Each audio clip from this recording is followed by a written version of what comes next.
Good evening, everyone.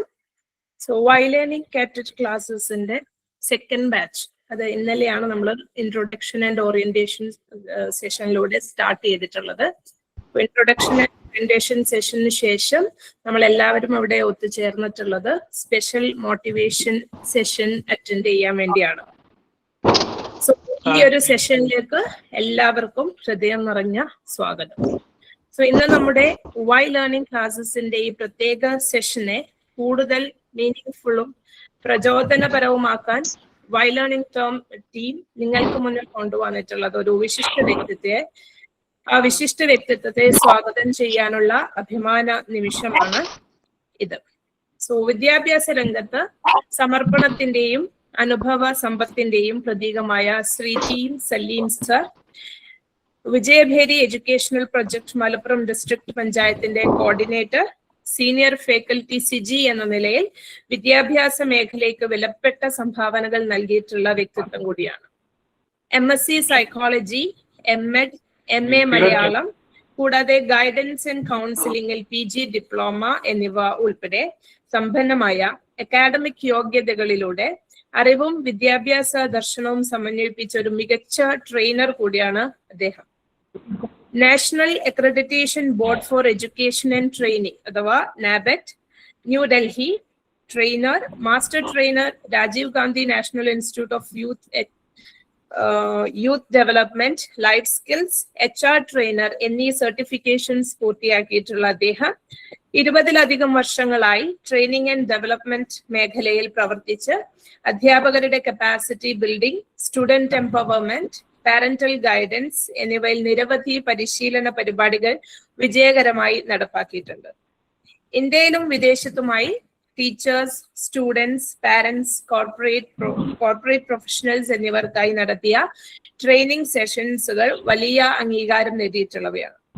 Holistic education, psychological wellbeing, life skills, student motivation, leadership development എന്നിവയിൽ അദ്ദേഹത്തിന്റെ എക്സ്പീരിയൻസും ഗൈഡൻസും നമുക്ക് എല്ലാവർക്കും വലിയ പ്രചോദനം നൽകുന്നതാണ്. ഇന്ന് നമ്മുടെ കൂടെ ചേർന്ന് ഈ സെഷനെ സമ്പന്നമാകുന്ന ശ്രീ ടി സലീം സാറിനെ വൈ ലേണിംഗ് കാറ്റഡ് ക്ലാസ്സസിന്റെ പേരിൽ ഇവിടെ സന്നിധരായിട്ടുള്ള ഓരോരുത്തരുടെയും പേരിലും ഹൃദയം നിറഞ്ഞ സ്വാഗതം പറയുകയാണ്. So welcome sir.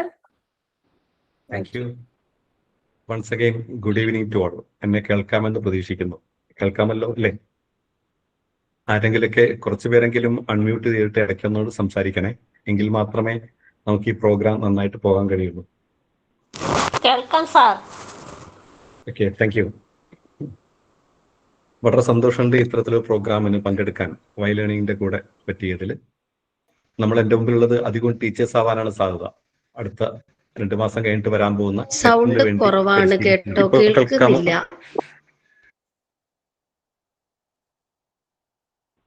കുറവാണോ? സൗണ്ട് വളരെ കുറവാ.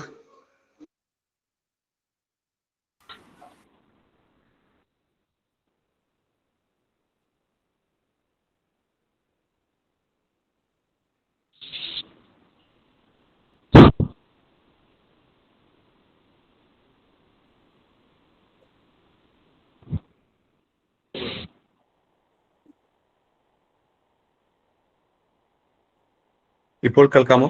ക്ലിയർ ആണോ? ക്ലിയർ ആണോ? കേൾക്കാമല്ലോ സാറേ, കേൾക്കാമല്ലോ. ഓക്കെ. സുപ്രീം കോടതി വിധിയുടെ അടിസ്ഥാനത്തിൽ നിലവിൽ വർക്ക് ചെയ്യുന്ന എല്ലാ ടീച്ചേഴ്സും ഒരു ടെറ്റ് ചെയ്തതിനു ശേഷം മാത്രമേ സർവീസിൽ തുടരാവൂ എന്നുള്ള വിധി വന്നതിന് ശേഷം ടീച്ചേഴ്സിന്റെ ഭാഗത്തുനിന്ന് ഒരുപാട് ആകുലതകളും പ്രശ്നങ്ങളും പ്രയാസങ്ങളൊക്കെ വരികയാണ്.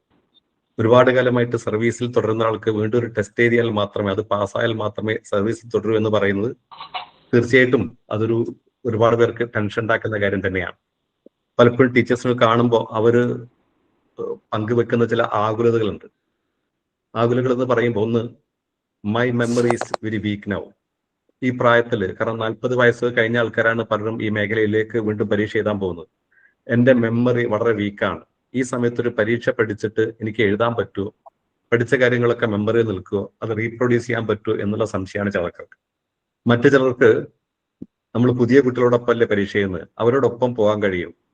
സ്പീഡിൽ ആ ഒരു സ്പീഡിനനുസരിച്ച് നമുക്ക് മുമ്പോട്ട് പോകാൻ കഴിയുന്നുള്ള ആകുലതകളാണ് മറ്റു ചിലർക്ക്. വേറെ ചിലർക്ക് നമ്മുടെ ഇപ്പോൾ ടീച്ചിങ് എന്ന് പറയുന്നത് പഴയതുപോലെയല്ല, ഫുൾ ടൈം വർക്ക് തന്നെയാണ്. നമുക്ക് വീട്ടിലെത്തിക്കഴിഞ്ഞാലും എല്ലാവരും ഒന്ന് മ്യൂട്ട് ചെയ്യണേ പ്ലീസ്, ഇടയിൽ സംസാരം കയറി വരുന്നു. വേറെ ചിലക്കാരുടെ പ്രശ്നം എന്ന് പറയുന്നത്, ഇപ്പോൾ നമ്മുടെ ടീച്ചിങ് എന്ന് പറയുന്നത് നമുക്ക് സ്കൂളിൽ നിന്ന് മാത്രമല്ല, വീട്ടിലെത്തിക്കഴിഞ്ഞാൽ ഒരുപാട് വർക്കുകളാണ്, ഹോംവർക്കുകളാണ്, ടീച്ചിങ് മാനുവൽ തയ്യാറാക്കണം. വെക്കേഷനിൽ പോലും നമുക്ക് ട്രെയിനിങ്ങുകളും അനുബന്ധ പ്രോഗ്രാമുകളൊക്കെയാണ്. അപ്പൊ അതിനിടയിൽ ഫാമിലി വേറെയുണ്ട്. ഇപ്പൊ ഫാമിലിയും വർക്കും ഒക്കെ ഇത്തരത്തിൽ ഒന്നിച്ചു പോകുമ്പോൾ അതിനിടയിൽ ഇത്തരത്തിലൊരു ടെസ്റ്റിന് കൂടി പ്രിപ്പയർ ചെയ്യാന്ന് പറയുന്നത് ഭയങ്കര ബുദ്ധിമുട്ടാണെന്നാണ് ചിലക്കാരുടെ അഭിപ്രായം. വേറെ ചിലക്കാർ പറയുന്നത്, ഞാൻ ഒരുപാട് കാലമായിട്ട് ഒരു പരീക്ഷ എഴുതിയിട്ട് വീണ്ടും ഒരു പരീക്ഷ എഴുതാൻ പോകുമ്പോൾ എങ്ങനെയായിരിക്കും അതിന്റെ റിസൾട്ട്. മറ്റു ചിലക്കാർ ഏറ്റവും കുഴക്കുന്ന ചോദ്യം എന്ന് പറയുന്നത്, അഥവാ ഈ പരീക്ഷയ്ക്ക് ഞാൻ അങ്ങ് തോറ്റാൽ എന്താ ചെയ്യുക? എന്റെ കുട്ടികളുടെ മുമ്പിൽ, എന്റെ ടീച്ചേഴ്സിന്റെ മുമ്പിൽ, എന്റെ സഹപ്രവർത്തകരുടെ മുമ്പിൽ, പാരന്റ്സിന്റെ മുമ്പിലൊക്കെ ഞാൻ വല്ലാതെ ഒന്നുമല്ലാതായി പോയില്ലേ, തോൽക്കുമോ എന്നൊക്കെയുള്ള ആദികളാണ്. ആമുഖട്ട് എനിക്ക് പറയാനുള്ളത്, ഡോൺ വറി. ഇത്തരം ചിന്തകൾ സ്വാഭാവികമായിട്ട് ഒരു മനുഷ്യൻ നിലക്ക് നമ്മുടെ മുമ്പിലേക്ക് കയറി വരുന്ന ചിന്തകളാണ്. ആ ചിന്തകൾ നമുക്ക് അതിജീവിക്കാൻ കഴിയണം. ഇതിൽ ഞാൻ തോൽക്കോ എന്നല്ല, ഞാൻ ജയിക്കുന്നേ പറയാൻ പാടുള്ളൂ. അതിൽ നിരന്തരമായിട്ട് നമ്മൾ കൊടുക്കുന്ന ഓട്ടോ സജഷൻസ് ആണ് നമ്മുടെ ജീവിതത്തെ മുമ്പോട്ട് നയിക്കുന്നത്. കാരണം നമ്മള് ഈ പ്രായമൊന്നൊരു പ്രശ്നമേ അല്ല. അതുകൊണ്ട് നമ്മുടെ ചിന്തയെ ഒന്ന് റീഫ്രെയിം ചെയ്യണം. These fears are common but not permanent. ഈ ചിന്തകളൊക്കെ നമുക്ക് അതിജീവിക്കാൻ പറ്റുന്നേ ഉള്ളൂ. ഈ ദിവസവും കടന്നു പോകും, ബീർബൽ പറഞ്ഞതുപോലെ കഴിയണം. ഇത് പ്രായം എന്ന് പറയുന്ന ഒരു പ്രശ്നമേ അല്ല.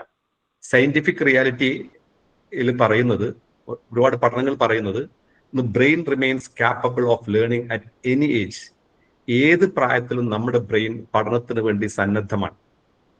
ജെറോമസ് ബ്രൂണോ എന്ന് പറയുന്ന ഒരു അമേരിക്കൻ സൈക്കോളജിസ്റ്റ് ഉണ്ട്, ലോകപ്രസിദ്ധനായ അമേരിക്കൻ സൈക്കോളജിസ്റ്റ്. നമ്മൾ അദ്ദേഹത്തിന്റെ ഒരുപാട് തിയറികൾ പഠിച്ചതാണ്. അദ്ദേഹമൊക്കെ പറയുന്നത്, ഏതൊരാൾക്കും ഏത് പ്രായത്തിലും എന്തും പഠിക്കാൻ പറ്റാത്തതായിട്ട് ആരുമില്ല അത്രേ. ജന്മനാൽ തന്നെ തലച്ചോറ് എന്തെങ്കിലും കുഴപ്പത്തോടുകൂടെ ജനിക്കുന്ന അപൂർവം ചില ആൾക്കാരുണ്ട്. അവർക്കൊഴികെ ബാക്കി എല്ലാ ആൾക്കാർക്കും ഏത് പ്രായത്തിലും എന്തും പഠിക്കാൻ പറ്റും. അതുകൊണ്ട് തന്നെ പഠിക്കാൻ പറ്റും എന്നുള്ള കാര്യത്തിൽ ഒരു സംശയമില്ല. നമ്മുടെ നെഗറ്റീവ് ചിന്തകൾ മാത്രമാണ് അതിന്റെ ബ്ലോക്ക്. മാത്രമല്ല, neural connections can form even at age of 70+. കാരണം നമ്മുടെ പഠനം എന്ന് പറയുന്നത് ബ്രെയിനിൽ ഉണ്ടാവുന്ന ന്യൂറോൺസുകൾക്കിടയിലുള്ള കണക്ഷൻസ് ആണ് നമുക്കറിയാം. ആ കണക്ഷൻസ് 70+ ഏജ് കഴിഞ്ഞാലും നമുക്ക് പഠിക്കാൻ പറ്റും, പുതിയ കണക്ഷൻസ് ഉണ്ടാക്കാൻ പറ്റും എന്ന് പുതിയ റിസർച്ചുകളൊക്കെ പറയുന്നു. മറ്റ് ചില പഠനങ്ങൾ പറയുന്നത് മാത്രമല്ല, അഡൽസിന് ഒരുപക്ഷെ ഒരുപാട് കാര്യങ്ങൾ അറ്റ് എ ടൈം പഠിക്കാൻ ബുദ്ധിമുട്ടായിരിക്കും. പക്ഷെ പഠിക്കുന്ന കാര്യങ്ങൾ ഡെപ്തിലേക്ക് പോകാൻ കുട്ടികളെക്കാൾ, യങ്സ്റ്റേഴ്സിനേക്കാൾ കൂടുതൽ കഴിയുക അഡൽസിനാണ്. നമുക്ക് ഒരുപാട് കാര്യങ്ങളൊന്നും പഠിക്കാനില്ലല്ലോ. നമ്മുടെ subject plus pedagogy plus education psychology, വളരെ കുറഞ്ഞ ഏരിയകൾ മാത്രം നമുക്ക് പഠിക്കാൻ ഉള്ളൂ. നമ്മുടെ സിലബസ് എന്ന് പറയുന്നത് വളരെ വൈഡൊന്നും അല്ല, ഒരു ചുരുങ്ങിയ ഒരു ബൗണ്ടറിക്ക് ഉള്ളിൽ നിന്നുള്ള സിലബസുകൾ മാത്രമേ നമുക്ക് പഠിക്കാനുള്ളൂ. ഒന്നും പേടിക്കേണ്ട ആവശ്യമില്ല. മാത്രമല്ല, നമുക്ക് പഠിക്കണമെങ്കിൽ ഇന്റേണൽ മോട്ടിവേഷൻ ഉണ്ട്. അത് പ്രായം കൂടുന്തോറും ഇന്റേണൽ മോട്ടിവേഷൻ കൂടുകയാണ്, നമുക്ക് കോൺസെൻട്രേഷൻ കൂടുകയാണെന്നാണ് പറയുന്നത്, കുറയുകയല്ല. കാരണം നമുക്ക് ഒരുപാട് കുട്ടികൾക്കാണെങ്കിൽ, പുതിയ കുട്ടികൾക്കാണെങ്കിൽ പലപ്പോഴും ഈ അൽഫാ ജനറേഷൻ കുട്ടികൾക്കാണെങ്കിൽ അവരുടെ ശ്രദ്ധയെ തെറ്റിക്കുന്ന ഒരുപാട് കാര്യങ്ങൾ ഉണ്ട്. മാത്രമല്ല, സ്ഥിരമായിട്ട് 2 മണിക്കൂറിൽ കൂടുതൽ സ്ക്രീൻ ടൈം ഉപയോഗിക്കുന്ന കുട്ടികൾക്ക് മറ്റു കുട്ടികളെ അപേക്ഷിച്ച് 60% വരെ മെമ്മറി പവറും കോൺസെൻട്രേഷൻ പവറും കുറവാണെന്നൊക്കെയുള്ള പഠനങ്ങളൊക്കെ വന്നുകൊണ്ടിരിക്കുന്നു. പക്ഷെ അതൊക്കെ കൂടുതൽ ബാധിക്കുന്നത് കുട്ടികളെയാണ്. നമ്മളെ സംബന്ധിച്ചിടത്തോളം നമ്മൾ പ്രായമായതുകൊണ്ട് തന്നെ നമുക്ക് ഇന്റേണൽ മോട്ടിവേഷൻ കൂടുതലാണ്. അതുകൊണ്ട് പഠിക്കാൻ തീർച്ചയായിട്ടും കഴിയും. മറ്റു ചില പഠനങ്ങൾ പറയുന്നത് പ്രാക്ടിക്കൽ എക്സ്പീരിയൻസ് ബൂസ്റ്റ് കോംപ്രഹെൻഷൻ. ഇതിൽ ഒരു കാര്യം വായിച്ച് മനസ്സിലാക്കാനുള്ള കഴിവ് നമുക്ക് പ്രായം കൂടുന്നതനുസരിച്ച് കൂടും അത്രേ. കാരണം കോംപ്രഹെൻഷൻ കൂടും. ഒരു ടെക്സ്റ്റ് ബുക്ക് വായിച്ചു കഴിഞ്ഞാൽ ഇതിൽ ഏതൊക്കെ തരം ടൈപ്പ് ക്വസ്റ്റ്യൻസ് ആണ് വരിക, എങ്ങനെയാണ് ആൻസർ ചെയ്യുക എന്നതിനെ കുറിച്ചൊക്കെ മറ്റ് യങ്സ്റ്റേഴ്സിനേക്കാൾ കൂടുതൽ നമുക്ക് കോംപ്രഹെൻഡ് ചെയ്യാൻ പറ്റും, പഠിക്കാൻ പറ്റും, മനസ്സിലാക്കാൻ പറ്റും എന്നൊക്കെയാണ് പഠനങ്ങൾ പറയുന്നത്. അതുകൊണ്ട് ടീച്ചേഴ്സിനോട് എനിക്ക് പറയാനുള്ളത്, പ്രായം എത്രയായിക്കോട്ടെ അതൊരു വിഷയമേ അല്ല. നിങ്ങൾ ഒരുപാട് കാലമായിട്ട് പഠനം നിർത്തിയ ആൾക്കാരായിക്കോട്ടെ, വിഷയമേ അല്ല. ഈ പ്രശ്നങ്ങളെ നമുക്ക് അതിജീവിക്കാൻ പറ്റുന്നതേ ഉള്ളൂ. ആ ഒരു മൈൻഡ് സെറ്റാണ് നമുക്ക് വേണ്ടത്. അതുകൊണ്ട് സ്മൈൽ പ്ലീസ്. ചിരിച്ചുകൊണ്ട് തന്നെ ഈ പരീക്ഷയെ നമുക്ക് അഭിമുഖീകരിക്കാം. ഭയങ്കരമായ ടെൻഷൻ അടിച്ചു നിൽക്കേണ്ട ആവശ്യമൊന്നുമില്ല. മുഖത്ത് ഗൗരവം പ്രകടിപ്പിക്കാനും ദേഷ്യം പ്രകടിപ്പിക്കാനും 60-ൽ കൂടുതൽ മസിലുകൾ പ്രവർത്തിക്കണത്രേ. അതേ സ്ഥാനത്ത് മുഖത്ത് പുഞ്ചിരി വളർത്താൻ 18-ൽ താഴെ മസിലുകൾ ആവശ്യമുള്ളൂ അത്രേ. അതുകൊണ്ട് വളരെ കുറഞ്ഞ മസിലുകൾ ആവശ്യമുള്ളൂ.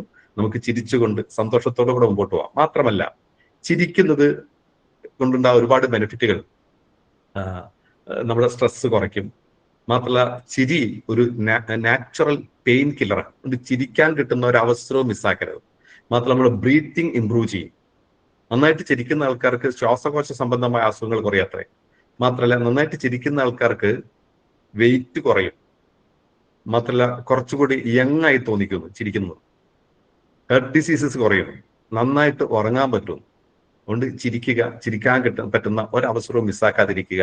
ഇപ്പൊ ലാഫിംഗ് തെറാപ്പി എന്നൊക്കെ പറയുന്നുള്ള തെറാപ്പികൾ തന്നെ ലഭ്യമാണ്. നിങ്ങൾ ഒരു 2-3 മിനിറ്റെങ്കിലും ഒരു ദിവസം ആരും കാണുന്നത് ബുദ്ധിമുട്ടുണ്ടെങ്കിൽ റൂമൊക്കെ അടച്ചിട്ടിട്ട് നന്നായിട്ടൊന്ന് പൊട്ടിച്ചിരിച്ചോളൂ. വേണമെങ്കിൽ ഇപ്പോഴും ചിരിച്ചുകൊണ്ട് നമുക്ക് മുമ്പോട്ട് പോകാം. അപ്പൊ നമുക്കൊന്ന് റിലാക്സ് ചെയ്യാം. ഒന്ന് നന്നായിട്ട് ചിരിച്ചോളൂ. പറ്റുമെങ്കിൽ പൊട്ടിച്ചിരിച്ചോളൂ. Okay. Age is a matter of feeling, not of years. വയസ്സ് എന്ന് പറയുന്നത് അതൊരു ഒരു ഫീലിംഗ് മാത്രമാണ്, ഇയേഴ്സ് അല്ല. എനിക്ക് 50 വയസ്സായി, 45 വയസ്സായി, 40 ആയി, 40+ ആയി, എന്റെ നല്ല കാലം കഴിഞ്ഞു എന്നൊക്കെ അതൊരു വികാരം മാത്രമാണ്. നിങ്ങൾ നമ്പർ കൊണ്ട് അല്ല ഏജിനെ അളക്കേണ്ടത്. നമ്മുടെ മാനസികമായ ഏജാണ് പ്രധാനം. ഞാനിപ്പോഴും സ്റ്റിൽ യങ് ആണ്, എനിക്ക് പഠിക്കാൻ പറ്റും എന്ന രീതിയിൽ ചിന്തിക്കുകയാണെങ്കിൽ ഏജിന്റെ എല്ലാ പ്രശ്നങ്ങളെയും നമുക്ക് അതിജീവിക്കാൻ കഴിയുന്നേയുള്ളൂ. Age is a issue of mind over matter. If you don't mind it doesn't matter. നിങ്ങളുടെ ഏജിനെ നിങ്ങൾ മൈൻഡ് ചെയ്യുന്നില്ലെങ്കിൽ ഒരു പ്രശ്നവുമില്ല. എനിക്ക് ഏജായി എന്ന് പറയുമ്പോഴാണ് നമ്മൾ ഏജ് ആകുന്നത്. ഞാൻ യങ് ആണ് എന്നാണ് ചിന്തിക്കുന്നെങ്കിൽ വി ആർ ഓൾവേസ് യങ്. അത്തരത്തിൽ യങ്സ്റ്റേഴ്സിന്റെ മൈൻഡുമായിട്ട് മുമ്പോട്ട് പോകുക എന്ന് പറയാനുള്ളത്. So you can if you think you can. You can if you think you can. എനിക്ക് പറ്റുമെന്നാണ് നമ്മൾ ചിന്തിക്കുന്നെങ്കിൽ നമുക്ക് പറ്റുക തന്നെ ചെയ്യും. മാത്രമല്ല എനിക്ക് പറ്റില്ല എന്നാണ് ചിന്തിക്കുന്നെങ്കിൽ നമുക്ക് പറ്റുകയില്ല. അതുകൊണ്ട് ഈ പരീക്ഷ എനിക്ക് നന്നായിട്ട് പഠിക്കാൻ പറ്റും, നന്നായിട്ട് എഴുതാൻ പറ്റും, കുറഞ്ഞ സമയത്ത് തന്നെ എന്റെ സിലബസ് എനിക്ക് കവർ ചെയ്യാൻ പറ്റും, ഈ ദിവസങ്ങൾ തന്നെ മതി എന്ന് മനസ്സിൽ കണ്ടുകൊണ്ട് തന്നെ മുമ്പോട്ട് പോവുക. മാത്രമല്ല വൈ ലേണിങ്ങിനെ കുറിച്ച് നിങ്ങൾ പരിചയപ്പെട്ട് വരുന്നുണ്ടല്ലോ. ഈ കഴിഞ്ഞ പരീക്ഷയ്ക്ക് വൈ ലേണിംഗ് 1000-ലധികം ടീച്ചേഴ്സിന് അല്ലെങ്കിൽ പുതിയ ടെറ്റിന് പ്രിപ്പയർ ചെയ്യുന്നവർക്ക് വേണ്ടി പരിശീലനം കൊടുത്തിട്ടുണ്ട്. അതിൽ നമുക്ക് കിട്ടിയിരിക്കുന്ന ഫീഡ്ബാക്ക് അനുസരിച്ച് ഭൂരിപക്ഷം പേർക്കും 100+ സ്കോർ ചെയ്യാൻ കഴിഞ്ഞിട്ടുണ്ട് എന്നാണ് കിട്ടുന്നത്. വളരെ കുറഞ്ഞ ദിവസങ്ങൾ കൊണ്ട് തന്നെ പഠിച്ചിട്ട് മികച്ച സ്കോറിലേക്ക് എത്താൻ അവർക്ക് കഴിഞ്ഞിട്ടുണ്ട്. അതുകൊണ്ട് നമുക്കും പറ്റും, ഒരു സംശയമില്ല. ഏജിനെ കുറിച്ച് പറയുമ്പോൾ യുഷിറ മിറ എന്ന് പറയുന്ന ഒരു ജപ്പാൻകാരനെ കുറിച്ച് അടുത്ത് ഞാൻ വായിച്ചു. 80-ാമത്തെ വയസ്സിൽ 2013 2 ബൈപ്പാസ് ഓപ്പറേഷൻ കഴിഞ്ഞ ശേഷം ഒരു മനുഷ്യൻ എവറസ്റ്റ് കീഴടക്കി. എവറസ്റ്റ് കീഴടക്കാനുള്ള പ്രയാസം നിങ്ങൾക്ക് അറിയാലോ. അത് 2 ബൈപ്പാസ് ഓപ്പറേഷൻ കഴിഞ്ഞതിന് ശേഷമാണ് 80-ാമത്തെ വയസ്സിൽ ഈ മനുഷ്യൻ എവറസ്റ്റ് കീഴടക്കിയത്. അദ്ദേഹം ഇന്നും ജീവിച്ചിരിപ്പുണ്ട്, 90 വയസ്സിലധികം പ്രായമായി.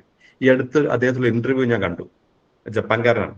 അതിൽ അദ്ദേഹത്തോട് ചോദിക്കുന്നുണ്ട്, താങ്കളുടെ അടുത്ത പ്ലാൻ എന്താണ്? അദ്ദേഹം പറയുന്നത്, എനിക്ക് മരിക്കുന്നതിന് മുമ്പ് ഒന്നുകൂടി എവറസ്റ്റ് കയറണം. ചില ആൾക്കാർ ജീവിതം അവസാനിപ്പിക്കാൻ നോക്കുമ്പോൾ വേറെ ചിലക്കാർ ജീവിതം തുടങ്ങുകയാണ്. വീണ്ടും പറയുന്നു, പ്രായം എന്ന് പറയുന്നത് അത് നമ്പറുകളല്ല, നമ്മുടെ മനസ്സിന്റെ വികാരമാണ്. അദ്ദേഹം പറയുന്നൊരു വാക്കുണ്ട്, I had a dream to climb Everest at this age. He says if you have a dream never give up, dreams come true. നിങ്ങൾക്കൊരു സ്വപ്നമുണ്ടെങ്കിൽ ആ സ്വപ്നത്തെ വിടാതെ പിന്തുടരാൻ തയ്യാറാണെങ്കിൽ നിങ്ങൾ ആ സ്വപ്നത്തിലേക്ക് എത്തുക തന്നെ ചെയ്യും. അതിന് പ്രായം ഒരു തടസ്സമേ അല്ല. ഞാൻ പറയുന്നത്, നിങ്ങൾ കേവലം ഇത്തരത്തിൽ ഒരു ടെറ്റിന് വേണ്ടി പ്രിപ്പയർ ചെയ്യുന്നത് മാത്രമല്ല, ഇന്ന് മുതൽ പുതിയ ജീവിതം തുടങ്ങും. ഈ പരീക്ഷയ്ക്ക് പ്രിപ്പയർ ചെയ്യുന്നത് പുതിയത് വായിക്കാൻ തുടങ്ങും. പുതിയ കുട്ടികളോടൊപ്പം പോകണമെങ്കിൽ പുതിയ അർത്ഥങ്ങൾ മാറേണ്ടതുണ്ട്, പുതിയ കാര്യങ്ങൾ അറിയേണ്ടതുണ്ട്, പുതിയ കാര്യങ്ങൾ പഠിക്കേണ്ടതുണ്ട്. ആൽവിൻ ടോഫർ എന്ന് പറയുന്ന ലോകപ്രശസ്തനായിട്ടുള്ള ഒരു എഴുത്തുകാരുണ്ടല്ലോ, അതായത് വളരെ പ്രശസ്തമായ പുസ്തകമാണ് ഫ്യൂച്ചർ ഷോക്ക്. അതിൽ അദ്ദേഹം നിരക്ഷരർക്ക് കൊടുക്കുന്ന ഒരു നിർവചനമുണ്ട്. സാധാരണ നിരക്ഷരന്മാരെ കുറിച്ചാണ് പറയാറ്, എഴുതാനും വായിക്കാനും അറിയാത്ത ആൾക്കാരെ കുറിച്ചാണ്. അദ്ദേഹം പറയുന്നത്, പുതിയ കാലഘട്ടത്തിലെ നിരക്ഷരർ എന്ന് പറയുന്നത് എഴുതാനോ വായിക്കാനോ അറിയാത്തവരല്ല, മറിച്ച് പുതിയത് പഠിക്കാത്തവർ, പഠിച്ചത് മറക്കാത്തവർ, വീണ്ടും പഠിക്കാത്തവർക്ക്. അത്തരത്തിൽ ആൾക്കാർക്ക് മാത്രമേ ഒരു ടീച്ചർ എന്ന നിലയ്ക്ക് മുമ്പോട്ട് പോകാൻ കഴിയുള്ളൂ. അതുകൊണ്ടൊരു പുതിയ പഠന രീതി അല്ലെങ്കിൽ ഒരു വായനയുടെ ഒരു പുതിയ ലോകത്തേക്ക് കൂടുതൽ വായിക്കാനും പഠിക്കാനൊക്കെയുള്ള ഒരു അവസരമായിട്ട് തന്നെ ഇതിൽ ഉപയോഗപ്പെടുത്തുക. എഡ്യൂക്കേഷൻ സൈക്കോളജിയിലൊക്കെ ഒരുപാട് മാറ്റങ്ങൾ വന്നിട്ടുണ്ട്. നമ്മൾ ബിഹേവിയറൽ സൈക്കോളജി ഒക്കെ പഠിച്ചിട്ടാണ് നമ്മൾ പലപ്പോഴും BEdോ DTCയോ കംപ്ലീറ്റ് ഉണ്ടാവുക. ആ മേഖലയിൽ നിന്നൊക്കെ ഒരുപാട് മാറിയിട്ട് ഇപ്പോൾ ന്യൂറോ സൈക്കോളജിയിലേക്കൊക്കെ കാര്യങ്ങൾ വന്നു കഴിഞ്ഞു. എങ്ങനെയാണ്, എവിടെയാണ് ബ്രെയിനിൽ മെമ്മറി നിൽക്കുന്നത്, എങ്ങനെ മെമ്മറിയെ എൻഹാൻസ് ചെയ്യാൻ പറ്റും, ഇൻഡിവിജ്വൽ ഡിഫറൻസ് പറഞ്ഞാൽ എന്താണ്, എങ്ങനെയാണ് ഏറ്റവും മികച്ച ലേണിംഗ്, ഇത്തരം ഒരുപാട് പഠനങ്ങളൊക്കെ ഈ മേഖലയിൽ വന്നിട്ടുണ്ട്. അത്തരം പഠനങ്ങളൊക്കെ വീണ്ടും നമ്മൾ പഠിക്കുന്നത് നമുക്ക് കുറച്ചുകൂടി നല്ല ടീച്ചേഴ്സ് ആയിട്ട് വർക്ക് ചെയ്യാൻ നമ്മൾ ഹെൽപ്പ് ചെയ്യും. അതുകൊണ്ട് ഈ പരീക്ഷയെ ഒരു നെഗറ്റീവായിട്ടല്ല കാണേണ്ടത്, നമുക്കൊരു അവസരമായിട്ട് കണ്ടിട്ട് മുമ്പോട്ട് പോകാൻ പറ്റുന്നത്. ഞാൻ വീണ്ടും പറയാണ്, പ്രായം ഒരു വിഷയമേ അല്ല. നിങ്ങൾ സരോജ രാമചന്ദ്രൻ എന്ന് പറയുന്ന ഒരു തമിഴ്നാട്ടുകാരി, ഒരുപക്ഷെ നിങ്ങൾ കഴിഞ്ഞ വർഷം പത്രത്തിലൊക്കെ വായിച്ചിട്ടുണ്ടാവും. കഴിഞ്ഞ വർഷം റിട്ടയറിന് ശേഷം 59ാമത്തെ വയസ്സിൽ CA കോഴ്സ് പാസ്സായി. നമ്മുടെ നീറ്റ് പരീക്ഷയേക്കാൾ JEE പരീക്ഷയേക്കാൾ ടഫാണ് CA പരീക്ഷയുടെ ഫൈനൽ. നിങ്ങൾക്ക് അറിയാലോ, വളരെ കുറഞ്ഞ ആൾക്കാർ മാത്രമാണ് ഫൈനൽ പരീക്ഷ അത്തരത്തിൽ ക്ലിയർ ചെയ്യാറ്. ഇപ്പൊ റിട്ടയറിന് ശേഷം ഇത്തരത്തിലൊരു പരീക്ഷയ്ക്ക് രജിസ്റ്റർ ചെയ്ത് പഠിച്ചിട്ട് 3 കൊല്ലം കൊണ്ട്, സാധാരണ 5ഉം 6ഉം വർഷമൊക്കെയാണ് നമ്മുടെ കുട്ടികൾ ഈ CA പരീക്ഷ പാസ്സാവാൻ എടുക്കാറ്. 3 വർഷം കൊണ്ട് ഇവര് CA പരീക്ഷ പഠിച്ച് പാസ്സായി. അപ്പൊ അതുകൊണ്ട് നമുക്കും സാധ്യമാണ്. ദെൻ നീറ്റ് പരീക്ഷയിൽ കഴിഞ്ഞ വർഷം തമിഴ്നാട്ടിൽ തന്നെയുള്ള വേറൊരു വാർത്ത, 49 വയസ്സുള്ള ഒരു സ്ത്രീ തന്റെ മകളോടൊപ്പം പരീക്ഷ എഴുതി നീറ്റിൽ മികച്ച സ്കോർ വാങ്ങിച്ചു.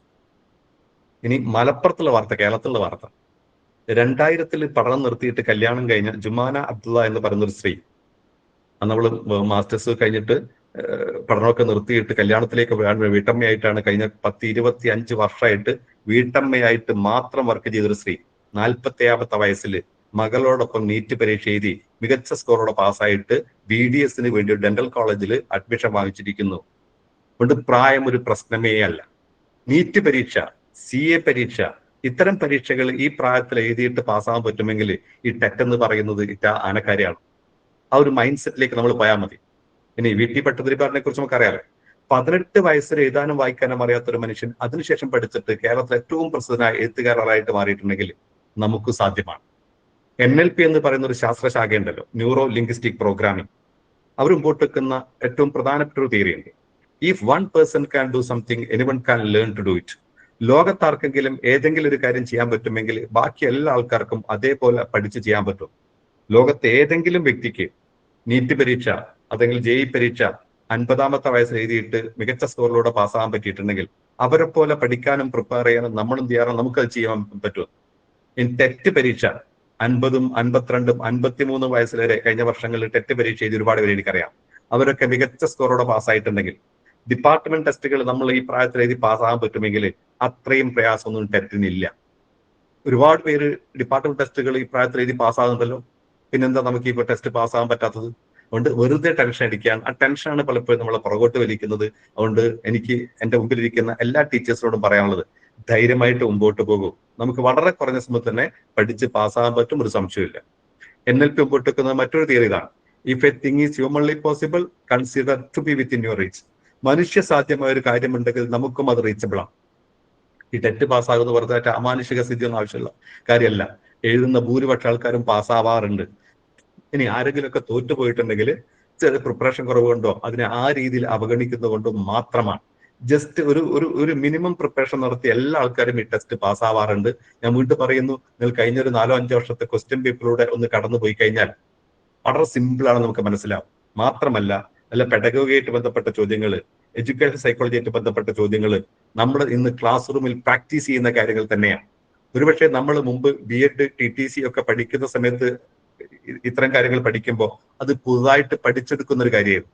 ഇപ്പം നമ്മളത് വായിക്കുമ്പോൾ നമ്മുടെ ഡേ ടു ഡേ ലൈഫുമായിട്ട് ബന്ധപ്പെടുത്തിയിട്ടാണ് നമ്മൾ അതിനെക്കുറിച്ച് ആലോചിക്കുക. അതുകൊണ്ട് തന്നെ എളുപ്പത്തിൽ മനസ്സിലാവുകയും മെമ്മറിയിൽ നിൽക്കുകയും ചെയ്യും.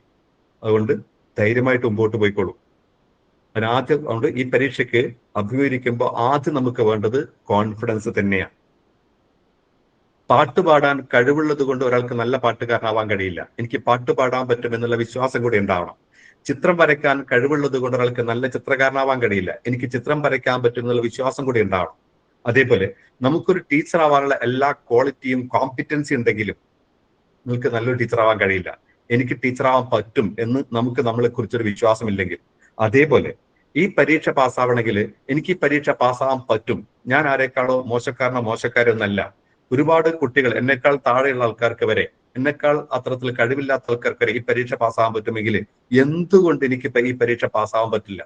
യെസ്, അത്തരത്തിൽ മനസ്സിനെ ഒന്ന് വിശ്വസിപ്പിക്കാൻ തയ്യാറാവുക. ആ വിശ്വാസം ഉണ്ടായി കഴിഞ്ഞാൽ വിജയത്തിന്റെ പകുതി ദൂരം താണ്ടിക്കഴിഞ്ഞു. APJ അബ്ദുൽ കലാമിന്റെ വാക്കുണ്ട്, confidence and hard work is the best medicine to kill the disease called failure. It will make you successful person. Confidence and hard work, കഴിവിൽ വിശ്വസിക്കും, അതിനനുസരിച്ച് പ്രാക്ടീസ് ചെയ്യാനും പ്രിപ്പയർ ചെയ്യാൻ തയ്യാറാവും. എല്ലാ അസുഖങ്ങളെയും നമുക്ക്, എല്ലാ പരാജയങ്ങളെയും നമുക്ക് മറികടക്കാൻ കഴിയും. ഞാൻ വീണ്ടും പറയുന്നു, you can if you think you can.